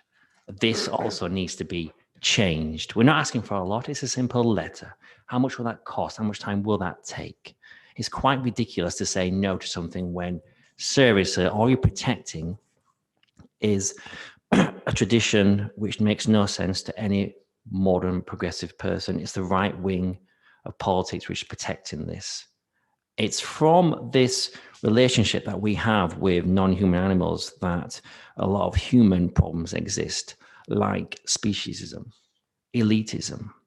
From that, we have sexism. And this is just perpetuating that. This industry of exploiting other non-human animals, it's what is creating the conflict we have between humans. We can then justify conflict with other people, other races. Racism is born from this, our relationship with non-human animals. We can then call them, label them animals, vermin, or we can give them the titles where we can treat them the same way we treat other non-human animals, just like game, foxes, badgers, birds, whatever you wish. We can then justify killing a person, another human, by the way we treat these animals as well. Thank you. Councillor Murphy. Yes, thank you for that last speech. I think we do need to focus on the abhorrent here and the cruel sports. For some councillors to talk, it's not about trying to drive a business out of Peterborough. It's members of the public have contacted me. Many of them are from Peterborough, actually, and I've replied to all of them. And I will be supporting this motion. I think many people here do know how cruel the foxhounds are treated in many instances. They know what happens to them. They know the horrible things that happen to them. When humans do that and torture and abuse and are cruel to animals, they can do it to other human beings as well. Interests to drive out this sort of activity. It is wrong. It was wrong hundreds of years ago. It is wrong now. People to suggest these animal rights people are somehow fanatics, or I think Councillor Coles, he's got form for association with animal rights activists, and he calls them extremists. They're not. They believe in humanity. They believe in respect for animals. So let's just stick to the motion and let's put it to the vote. You're either for these cruel sports Councillor Murphy, or please. you're against them. Councillor Coles, you have a point of order. A point of explanation, I described some animal rights people as extremists. I spent 5 years identifying and putting them in prison. Well, not myself personally, but others were, because they were committing criminal acts of terrorism, which we couldn't call terrorism then because it wasn't quite defined in that way. So yes, I do call animal rights extremists because that's what they are. Thank you.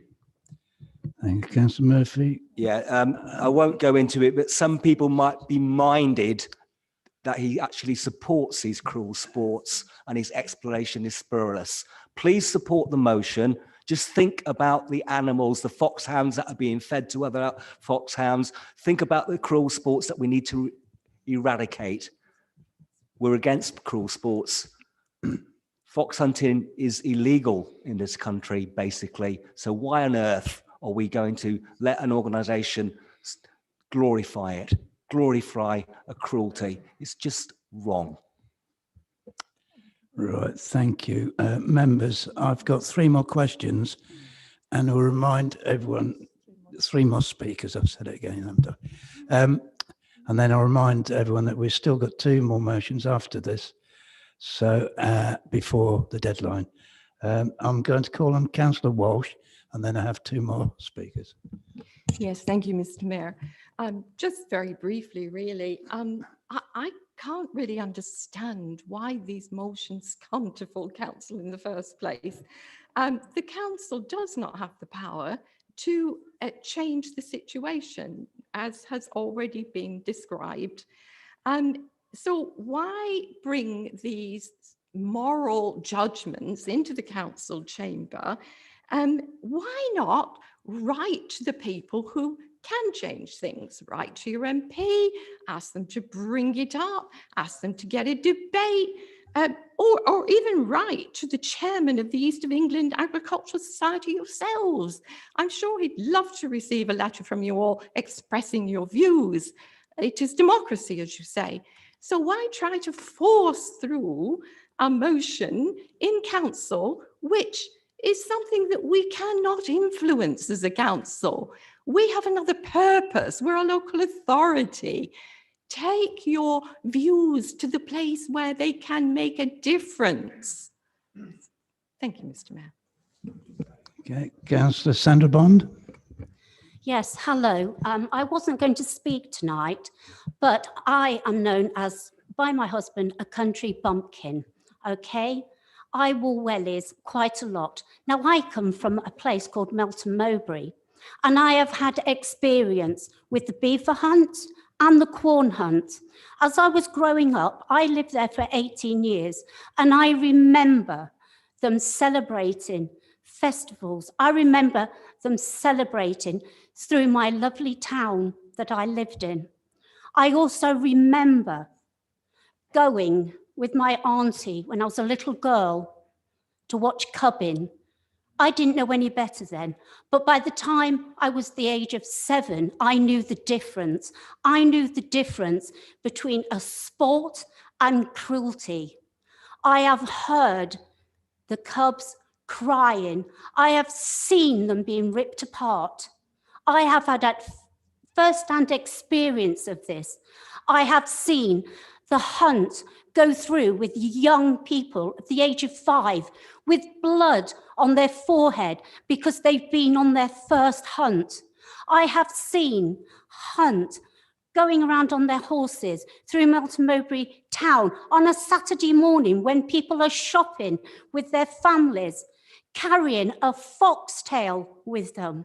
If you think this is something we should be celebrating in a festival, then I am sad to say that you are wrong. We should not be doing this. We should not be backing blooming festivals. For fox hunting, that's what it is. It's hunting. It's hunting animals, innocent animals that cannot offend for themselves. If I walk down my street with a pack of dogs and I set them on a cat or a rabbit, I would be arrested. But these fox hunters, they get away with it. I am sorry. I will be supporting this motion, and I think I have had enough first-hand experience to say that. Thank you, Mr. Mayor. Thank you. And finally, Councillor Sanford. Yes, thank you, Mr. Mayor. Like Councillor Bond, I wasn't going to speak in this debate, but I've heard a few things from the opposition that I do need to respond to. One of the main things I need to respond to is the contradictions that we've heard. You know, Councillor Cole said, oh, well, trail hunting is perfectly legal and it's perfectly harmless. You know, no animals get harmed in trail hunting. Yet Councillor Over then said it's an effective way of controlling animals in the countryside. Well, it can't be both at the same time, but actually it can be, because one of the major concerns about trail hunting is that the hounds start off following like a sort of aniseed ball, and then they accidentally come across a fox, which they accidentally follow, and they accidentally kill. And you know, so we actually know what happens. So although technically, you know, you could argue that this festival is not celebrating illegal activity, it is celebrating things that happen as a result of legal activity, which are illegal. And there's a number of hunts, including hunts in the Peterborough area, who have been convicted of committing offences under the Hunting Act 2004. And I'd just like to remind you that, you know, the Hunting Act 2004 was passed with the Labour government at the time, that had a majority of 180 in Parliament, had to use the Parliament Act to force through the legislation, because this party's supporters in the House of Lords blocked it repeatedly, time and time again.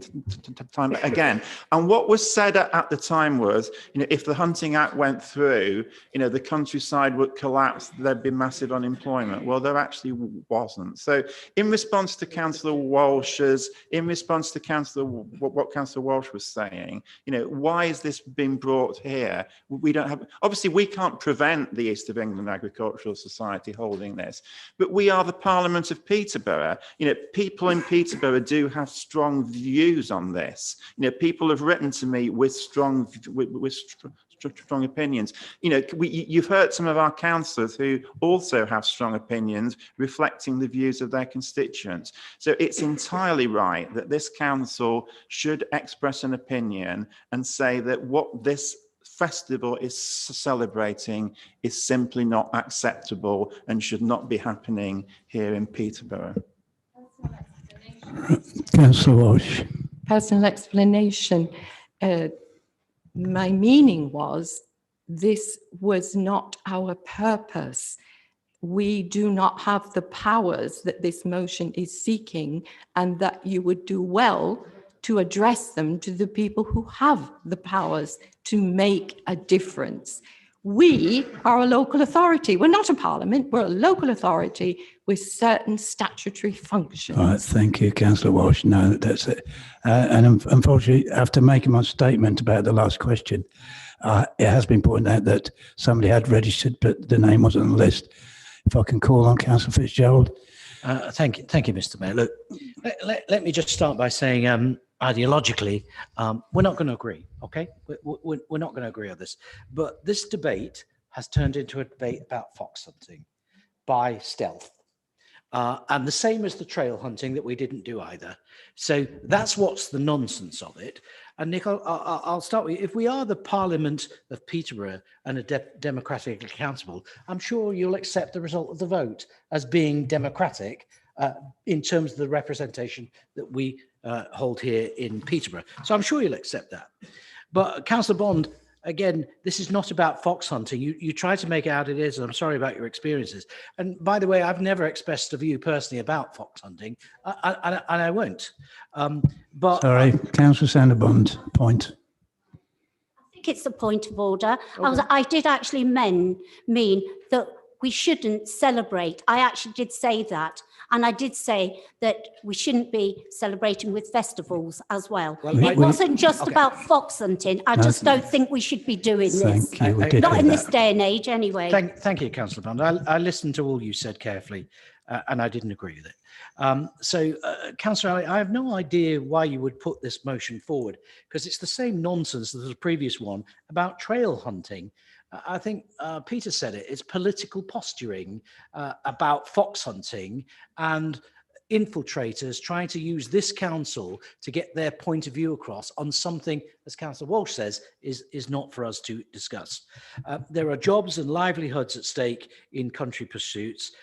Now, you know, if Point of personal explanation, Mr. Mayor, I object, having been very recently, having been elected by the people in my ward, I object to him calling me an infiltrator. I wasn't referring, I wasn't actually referring to you or any member here. Thank you, Councillor Fitzgerald. I wasn't referring to you or any member here. I was talking about the people that bombarded our mailboxes with no relation or connection to the city whatsoever. I wasn't talking about members. So look, you know, have we got any vegans in here? Because I'm sure somebody would like to write to me to ask that I lobby McDonald's to stop selling hamburgers, and perhaps they might consider that. That's how crazy this is. Now, look, people talk about cruelty. People talk about cruelty. Councillor. I'm not sure she's spoken. Joseph, is it a point of order? Yeah, I think Councillor Fitzgerald's comments about vegans lobbying McDonald's are offensive. Why? People I was making a point. I would not lobby. She's not spoken. I would not be forcing my commitment. It's not real. Sorry, Councillor. I think he's offensive and being patronising. That's a matter of opinion. Thank you. Councillor Fitzgerald. Look, you're entitled to your view. I'm just trying to relate it to the fact that somebody can write to the council about something they don't agree with and then ask us to do something about it. Why would we do that? So look, there are many here and in society that would say there are far crueler practices in use today that have been in use for centuries across many communities in our city, including your own, Councillor Ali, that can be considered far worse than anything put to us tonight in the general public's eyes. So on the basis of putting on a show is not a cruel sport, may I respectfully suggest, Councillor Ali, that you right to the chairman of Right. the East of England Thank Agricultural you, Society Councillor Fitzgerald. and put your You've views had to your 3 them. minutes. And I'm just, I've been assured this will be very brief. Councillor Chesnevers.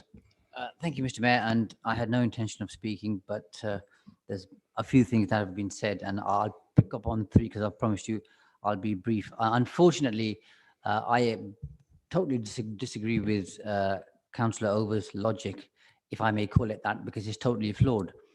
Because based on what he says, just because Councillor Ali doesn't live in a village somewhere, he can't talk about the issues. So basically what Councillor Over is saying is that he can't talk about issues which may be pertinent to, say, Councillor Ishfaq Hussain. Or I can't talk about issues which may be pertinent to Shazia Bashir because she's a female. Or Councillor Bond can't talk about issues linked with disabled people, which Brian Tyler may know more about. That is totally ridiculous, Councillor Over. And I think perhaps you need to educate yourself that people have an opinion and they don't have to live in a particular place or be of a particular sex or be of a particular background to have an opinion. Councillor Walsh, I don't think it's up to you with respect to advise, instruct, inform, or suggest to councillors what motions they bring to council or not. We are all independently elected councillors and we have a right to table a motion. If you don't like that, of course, you have a right to speak up, but I don't think you should be instructing or advising or suggesting what motions to talk about. And finally, to Wayne, I think some of your language sometimes, Wayne, is divisive and you need to pay a bit more attention. A couple of times you said today, you don't understand. And I think that's patronizing and I was willing to let that go. But you've said to Councillor Ali, your community. And as I see it, Wayne, we're all one community. And the minute we start pigeonholing people... Mr. Mayor, just a point of accuracy. I said many communities, thank you. I've got it written down in front of me. You said, including your community, Councillor Ali. And if you want to play it back, it will be recorded. It is many communities, thank you. Right, let's draw a line on that one. I think it's better, Wayne, that you use inclusive language and you're obviously entitled to your opinion. I will play it back and send you a copy. Right. Thank you, members. Right, Councillor Howell, would you like to exercise your right to speak? I would. Thank you very much, Mr. Mayor. This motion isn't a criticism of the East of England Agricultural Society, nor does it level criticism at the showground and arena events team. I understand very well the contribution this venue and its teams make to Peterborough as a popular and exemplary regional venue, as an employer, as part of our community in Autumn Waterville Ward. I have seen the tremendous contribution the venue has made during the pandemic. I will always do all I can to support the society and the venue's management and teams. This motion isn't about that.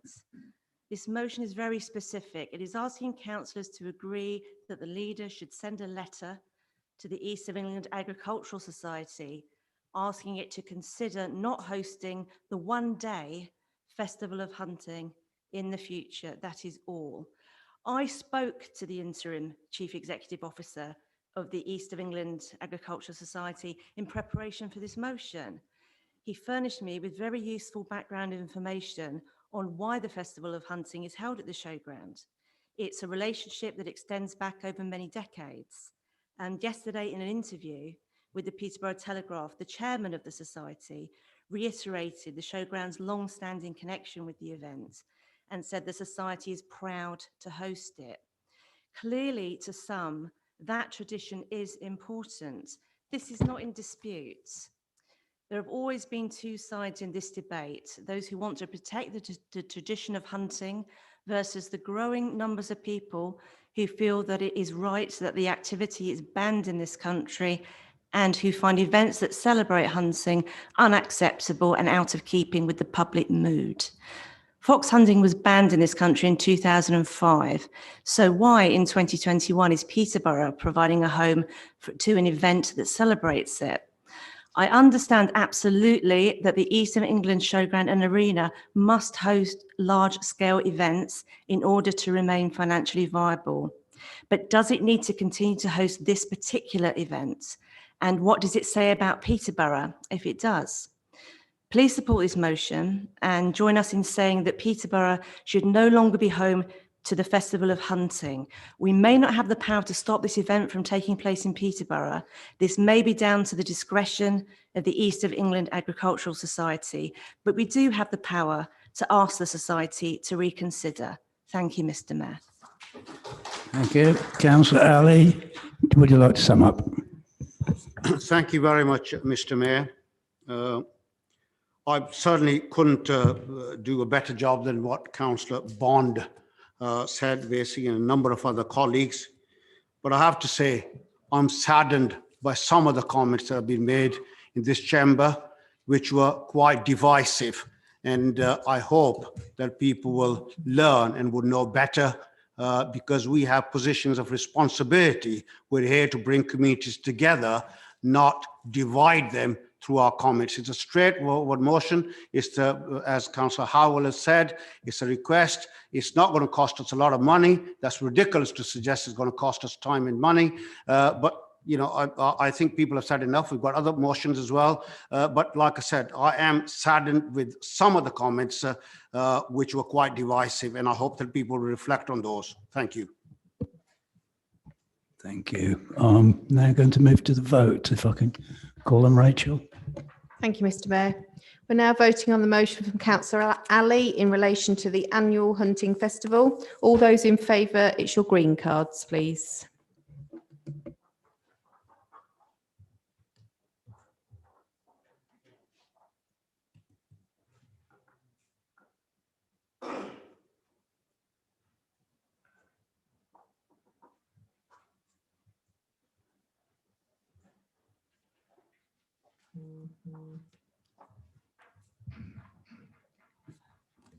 All those against, it's red, please.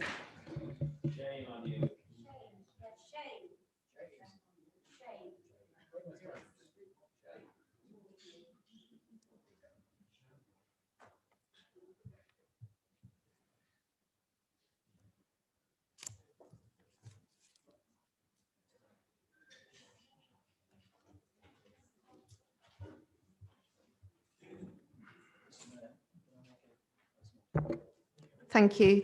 The result is 25 for, 30 against. There were no abstentions. Therefore, this is defeated. Thank you.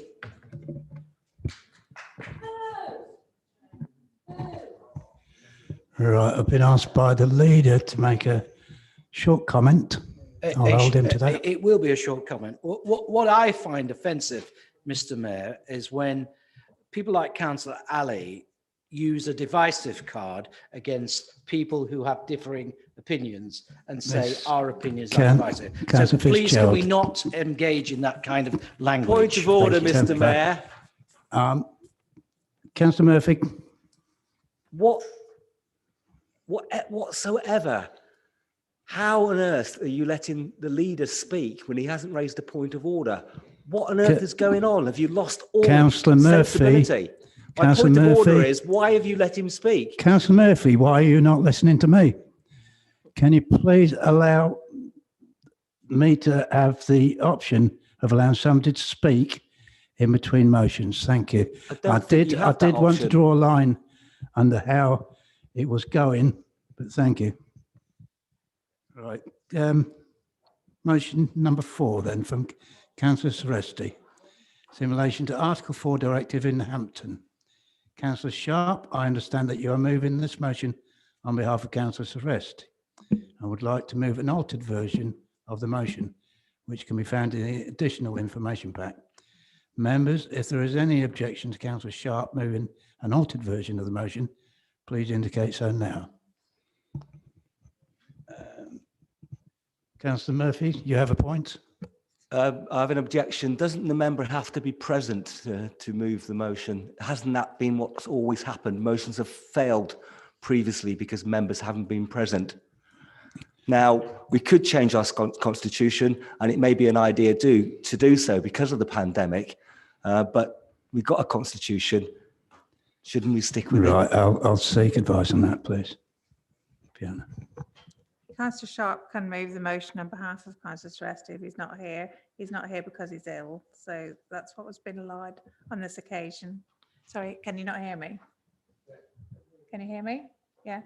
It's the speaker on my mic isn't my unit isn't working.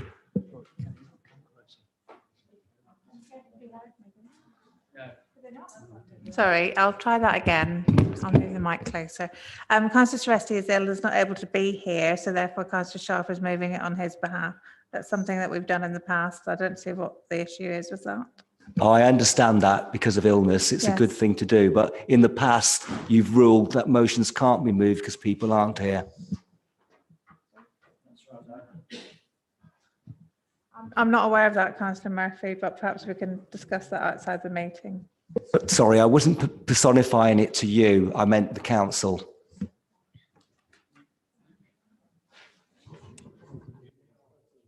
Does anybody know of that ever?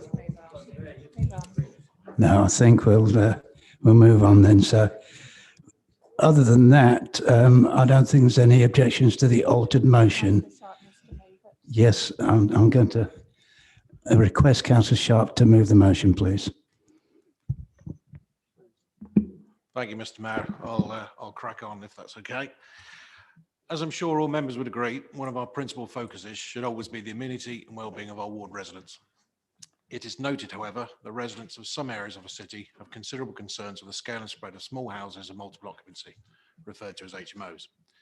These include parking congestion, associated traffic issues, health and safety implications, including obstructing emergency vehicles, the influence on the flow of affordable housing, as well as the pressure on the environment on areas not suitable for the impact, all of which often lead to neighbour disputes and community breakdown. As many are aware, HMOs of up to 6 persons are subject only to mandatory licensing, focusing purely on the resident safety of the individual property. There are currently no controls on our existing planning arrangements to allow consideration of the change of use of a property, in this case from a family house or C3 classification in planning to that of a small HMO or classification C4. That is what this motion seeks to address by ensuring consideration is given to the effect on the local community and infrastructure via the planning process. Specifically across the Hampton wards, more and more family homes are being converted to HMOs without any consideration of the impacts. This is perhaps due to the nature of the housing stock requiring limited additional investment by landlords. As such, it is making it impossible to address existing issues created by those already in place. We have streets, for example, where by the nature of the properties, 4 or 5 HMOs are present out of 12 on the street. With the infrastructure developed under planning regulations at the time, these properties were designed for only an average of 1.5 cars. Clearly, the impact is now significant, with HMOs introducing around 5 cars per property. In fact, in many cases, the residents of such properties are working in the small delivery sector, and so in addition to personal cars, vans are adding to the burden. These resident concerns have been highlighted both for reports and surveys to the parish council as far back as 2017, and more recently in petitions raised both directly with the Peterborough City Council and via change.org. And as we heard earlier, the widespread support for the importance of petitions in changing policy that is legally challengeable. Further though, Hampton has some unique challenges in comparison to other city wards, with some 55% of streets unadopted for maintenance by the council, spread across some 15 or so developers. Enforcement issues such as parking can prove difficult to address. Finding solutions to the existing issues caused by HMOs will be a wasted time and resource for councillors and officers, and something we cannot easily achieve whilst the situation continues to get worse. By using the provision within planning legislation and introducing an Article 4 direction, permitted development rights can be removed for the conversion of these family homes. This will be seen as a positive step. As although it would not prevent the conversion of a property to an HMO, it would simply ensure that all considerations as to the impact on the community have been measured and reviewed. It is for this reason that I call on members to ask officers to initiate a formal and prompt public consultation with residents following the receipt of a recent report, with the intention of trialling Article 4 implementation initially across the Hampton wards. I respectfully request members support this motion for the benefit of Hampton residents and those in other wards across the city where the issue may be prevalent. Thank you. Thank you, Councillor. Councillor Howard, will you second the altered motion and either speak now or reserve your right to speak later? Thank you, Mr. Mayor. Yeah, I'll be glad to second the motion and reserve my right to speak. Thank you. Thank you. Can I call on any other speakers? I'll have Councillor Joseph. Thank you, Mr. Mayor. Through you, I welcome the amendment to this motion, which originally obviously only focused on the Hampton wards. It is a duty of all of us as councillors to look for not only the safekeeping of our own wards, but for the city as a whole. Inner city wards such as Park, Dogsthorpe, East and Central have huge issues with HMOs and have done for many years. And these issues have been highlighted on many occasions to the council and nothing's been done about them. We have issues with parking. The majority of houses which are turned into HMOs are often Edwardian and Edwardian in originality, and therefore built when cars were so few that there is no off-street parking and only one single on-street parking. These streets are already oversubscribed with residents, and having HMOs added to the list causes more and more problems. In addition, there is fly tipping, which is, there is a strong correlation between proliferation of HMOs and fly tipping because of the nature that many of the residents are transient in nature. Also reports of antisocial behaviour, street drinking and parties from groups of young men, which are often the residents of, and not always, but often the residents of HMOs. So I do welcome this motion, and I would like assurances from the officers and the cabinet member concerned with this, that the trial will actually be extended to areas where this has been an issue for a lot longer than it has been in Hampton. Thank you. Thank you. Councillor Haynes. Thank you, Mr. Mayor. I come to this unprepared because I don't feel like after the motion in March that was passed that we've really, ward councillors have kind of been involved in this at all. I know there were comments made at the last council meeting, a long list of Tory councillors who were concerned about HMOs. I was contacted about the prevalence in December and went to officers to ask and was told in December work's being done. And I've checked back every few months whether decisions have been made and have been told no. And then to find that the report has been written and has been received, and that these two motions in March by Councillor Coles and now from Councillor Seresti have been put, I kind of feel like we're sort of not being involved in the process in identifying the areas where there is a problem. I know there's a register of HMOs, but that doesn't necessarily inform you on where the disruptive impact is. And are councillors going to be kind of properly, positively involved in this public consultation or asked in some specific way about where the issues are? Because as I say, I've been waiting for months for someone, an officer, to tell me something's been done. I've been told no, no, no. And then conveniently these motions rock up at full council and just feel slightly like I've got my hands tied behind my backs in terms of helping residents, because I tell them I'm on the case and I'm trying to find out from officers, but then it comes to full council, these convenient motions. So I definitely support the amendment to cover all wards in the city, because it's not just Hampton. And if Hampton alone was covered, then it would just push the problem out to other areas of the city where in our ward, Fletton and Stanground, there's lots of terraced streets and the residents have problems with parking already without the addition of HMOs. So maybe I just could we be involved? Could we be included? Could we see this report where they've been identified? I have now been in touch with an officer to give them the streets that are an issue in our ward, but I just feel like this has all come to full council and looks very good, but actually, our councillors being enabled to do their job to support their residents and being asked for their opinions. Thank you. Councillor Iqbal. Thank you, Mr. Mayor, and through you, I also wish to support the amended motion.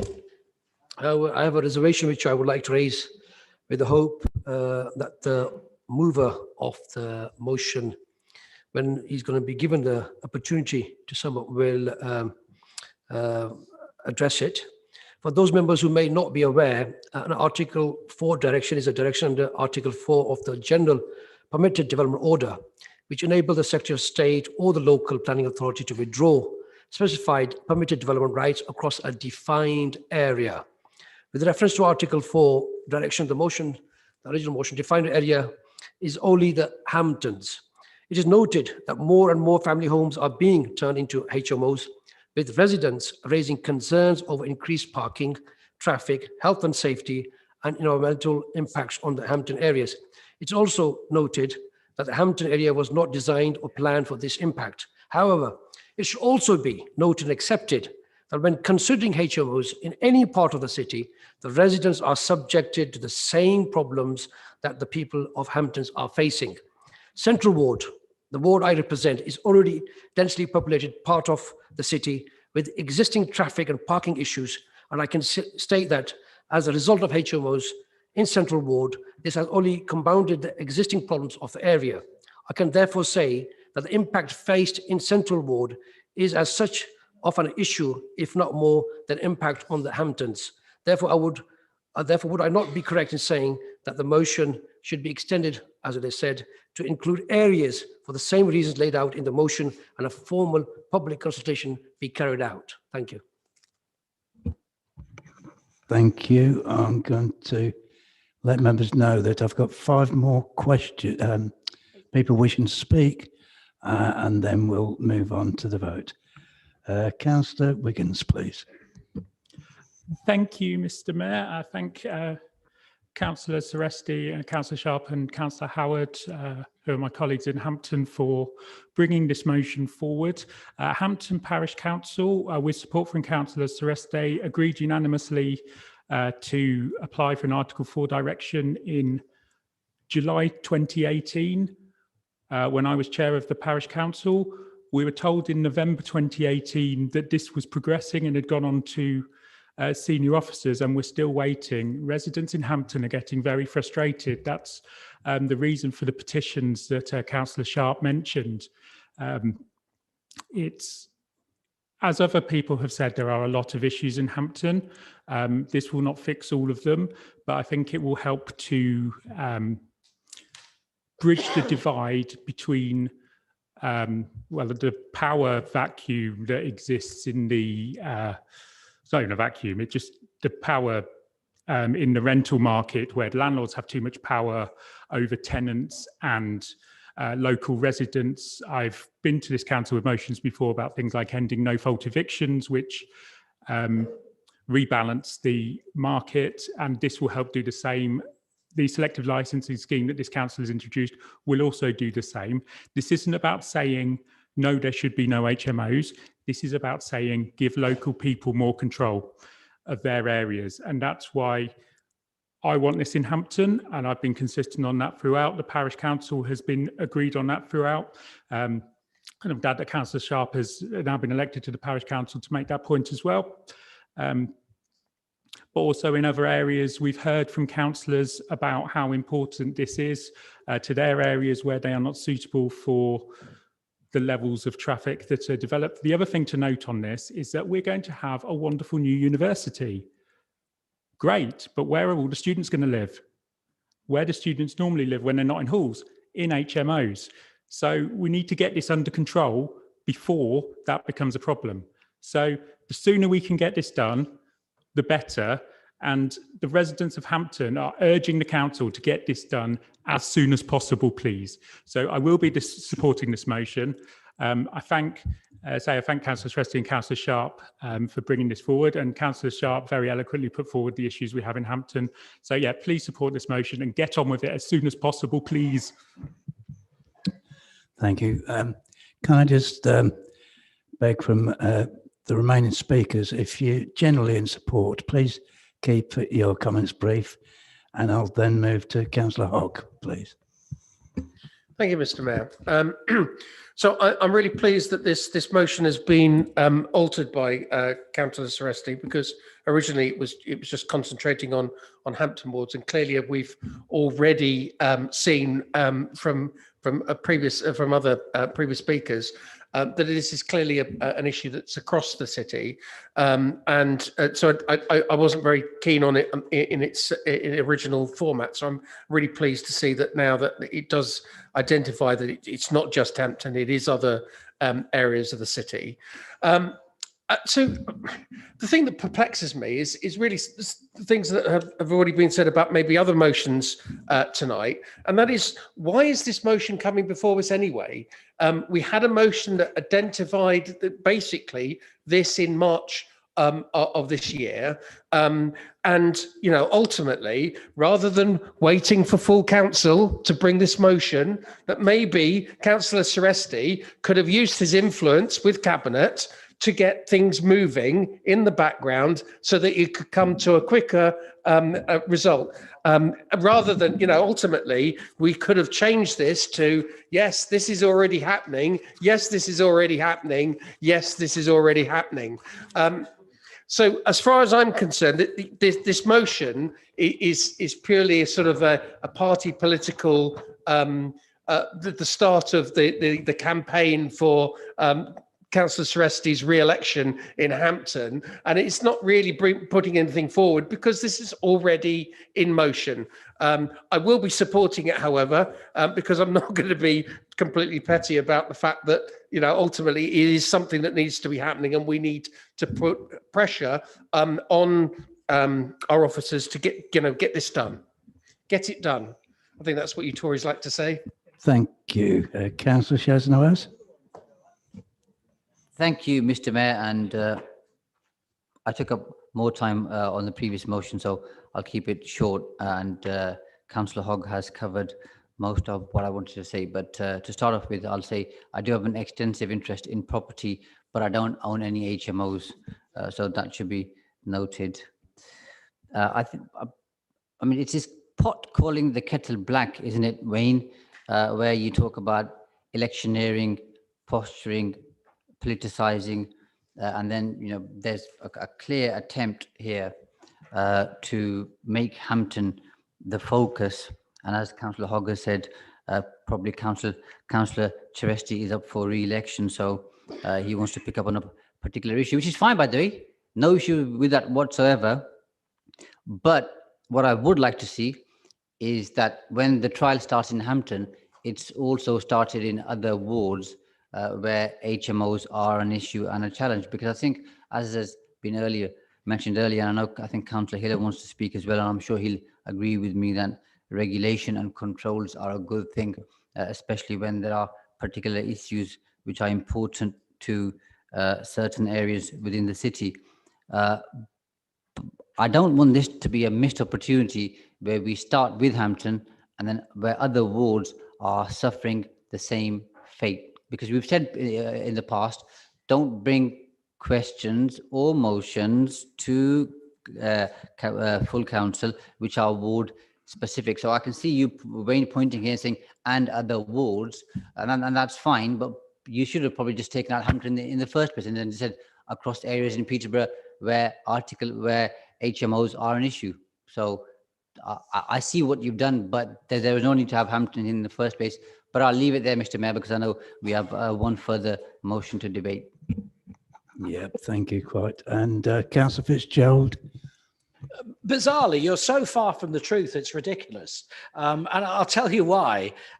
You know, in actual fact, this motion came to council entirely at Councillor Cheresti's calling. And I know Councillor Wiggins, John Howard and others in Hampton who have particularly experienced bad experiences about this. But let me just tell you, and I'll get the nasty stuff out of the way first. Please, Councillor Haynes and Councillor Hogg, we find it insulting and derogatory when you keep using the word Tory in the tone you use it in. We are Conservative councillors and we don't refer to you as anything else. So I would respectfully ask that you hang on, laugh if you like, but you know, you set the tone of the meeting by what you say. And two of you have just done it. Let me just deal with Councillor Haynes. And I'm going to reiterate for you. I said, and I've always said, my door is open, come and ask me. And I would have given you a personal briefing about this issue. But let me just go further. I'll tell you what I'll do. I did make remarks about Councillor Hiller being tasked to produce a report. He has done that report. It's an excellent report. And what I'm going to do is I'm going to share it with you. Okay. So there's nothing to hide here. And it is fairly recent. Let me tell you how recent it is. We have Cabinet Policy Forum meetings, and it happened this week. So it's taken that time, because we've been slightly busy with other things as well, in order to get a document that Michael Kelleher can work on. Now, I'm happy to arrange, and what we're missing is all party policy briefings because of where we are. But what we should have, and I'll also commit to doing that, whether it's in person or whether it's on Teams or Zoom, so that everybody is up to speed where we are. So let me tell you, so Councillor Seresti's motion has nothing to do with that. It wasn't orchestrated by us. It's nothing to do with elections. It's just that was what he wanted to do. Nick, you can laugh, but it's truthful. So we are where we are. Look, so I'll share the paper that Councillor Hiller has prepared. But look, doing these Article 4s is not an easy task. So the compromise which came through me, Councillor Hogg, was to try and accommodate you and others so that everybody felt included and nobody was left out. But Councillor Celeste was coming at it from his ward perspective. That's all. It's not a global thing, but it is not going to be easy to introduce these in every area. It's got to be evidence, and it's got to be proven beyond doubt that there is a problem. So look, so let's get that document circulated. And we only had our meeting this week. What we've actually do is task Michael Kelleher to go away and by the end of August, come up with a pilot. Okay, and the pilot was initially going to be Hampton. That may still be the case because that's where the most noise was coming from councillors in this room, many of them on opposite sides. Councillor Wiggin is nodding. But if you want to make a case for your 3 minutes, area, Councillor Fitzgerald. then please do so. But let's get that meeting organised. But firstly, I'll share the paper with you and I'll fix a meeting with the director and we'll all go through it together. Very much. Okay. Councillor Hiller, finally. Councillor Hiller, finally. Okay. My swan song, Adopted a Mr. new Mayor. name. At least you didn't call me Hillier because he can't be here tonight. Yeah, absolutely. I can't really add very much to that, so I won't. But the report that the leader asked me to create and research and create and write, I've done. It's a draft report. There will be areas that you either agree or disagree, I'm sure. But my recommendation at the end of that report, and it's quite a lengthy report, is for a citywide imposition for an Article 4 direction against HMOs. Now, what you must all bear in mind, as I think has been said several times, but I'll just repeat, an Article 4 direction doesn't stop HMOs. It doesn't. What it requires somebody to do is to apply for a consent for an HMO for less than six people who are unrelated. My report recommendation is for one of two things: for either an immediate imposition of an Article 4 direction or a delayed imposition to avoid the council being liable for some form of financial penalties if they get sued because of damages or reparation costs or whatever. So the leader has agreed to share that report with you. There's nothing secret about it, no conspiracies, Councillor Sanford. Sorry, had to be said. So have a look, please. If there's anything you want to explain about it, I mean, I wrote it, so I'm probably the person to talk to. Email me, talk to me by all means. But I hope you enjoy the report because I enjoyed writing it. And so do with it what you will. But it had to be a trial imposition of an Article 4 just to see what happened, basically. And Hampton is the area that's been chosen. Okay, that's not my decision. That's not my decision. That was the decision at Cabinet Policy Forum. Thank you. Right. Thank you, Mr. Mayor. Thank you, Councillor Hiller. Right, I'm now going to move to the vote. Is everybody agreed? That's unanimous then, thank you. Right, now then, it's 10:45. We've got about 5 minutes to go before it's 10:45, So shall we and then I'll give the guillotine warning in 5 minutes. Right, thank you. We'll move on to Councillor Sanford's motion about virtual meetings.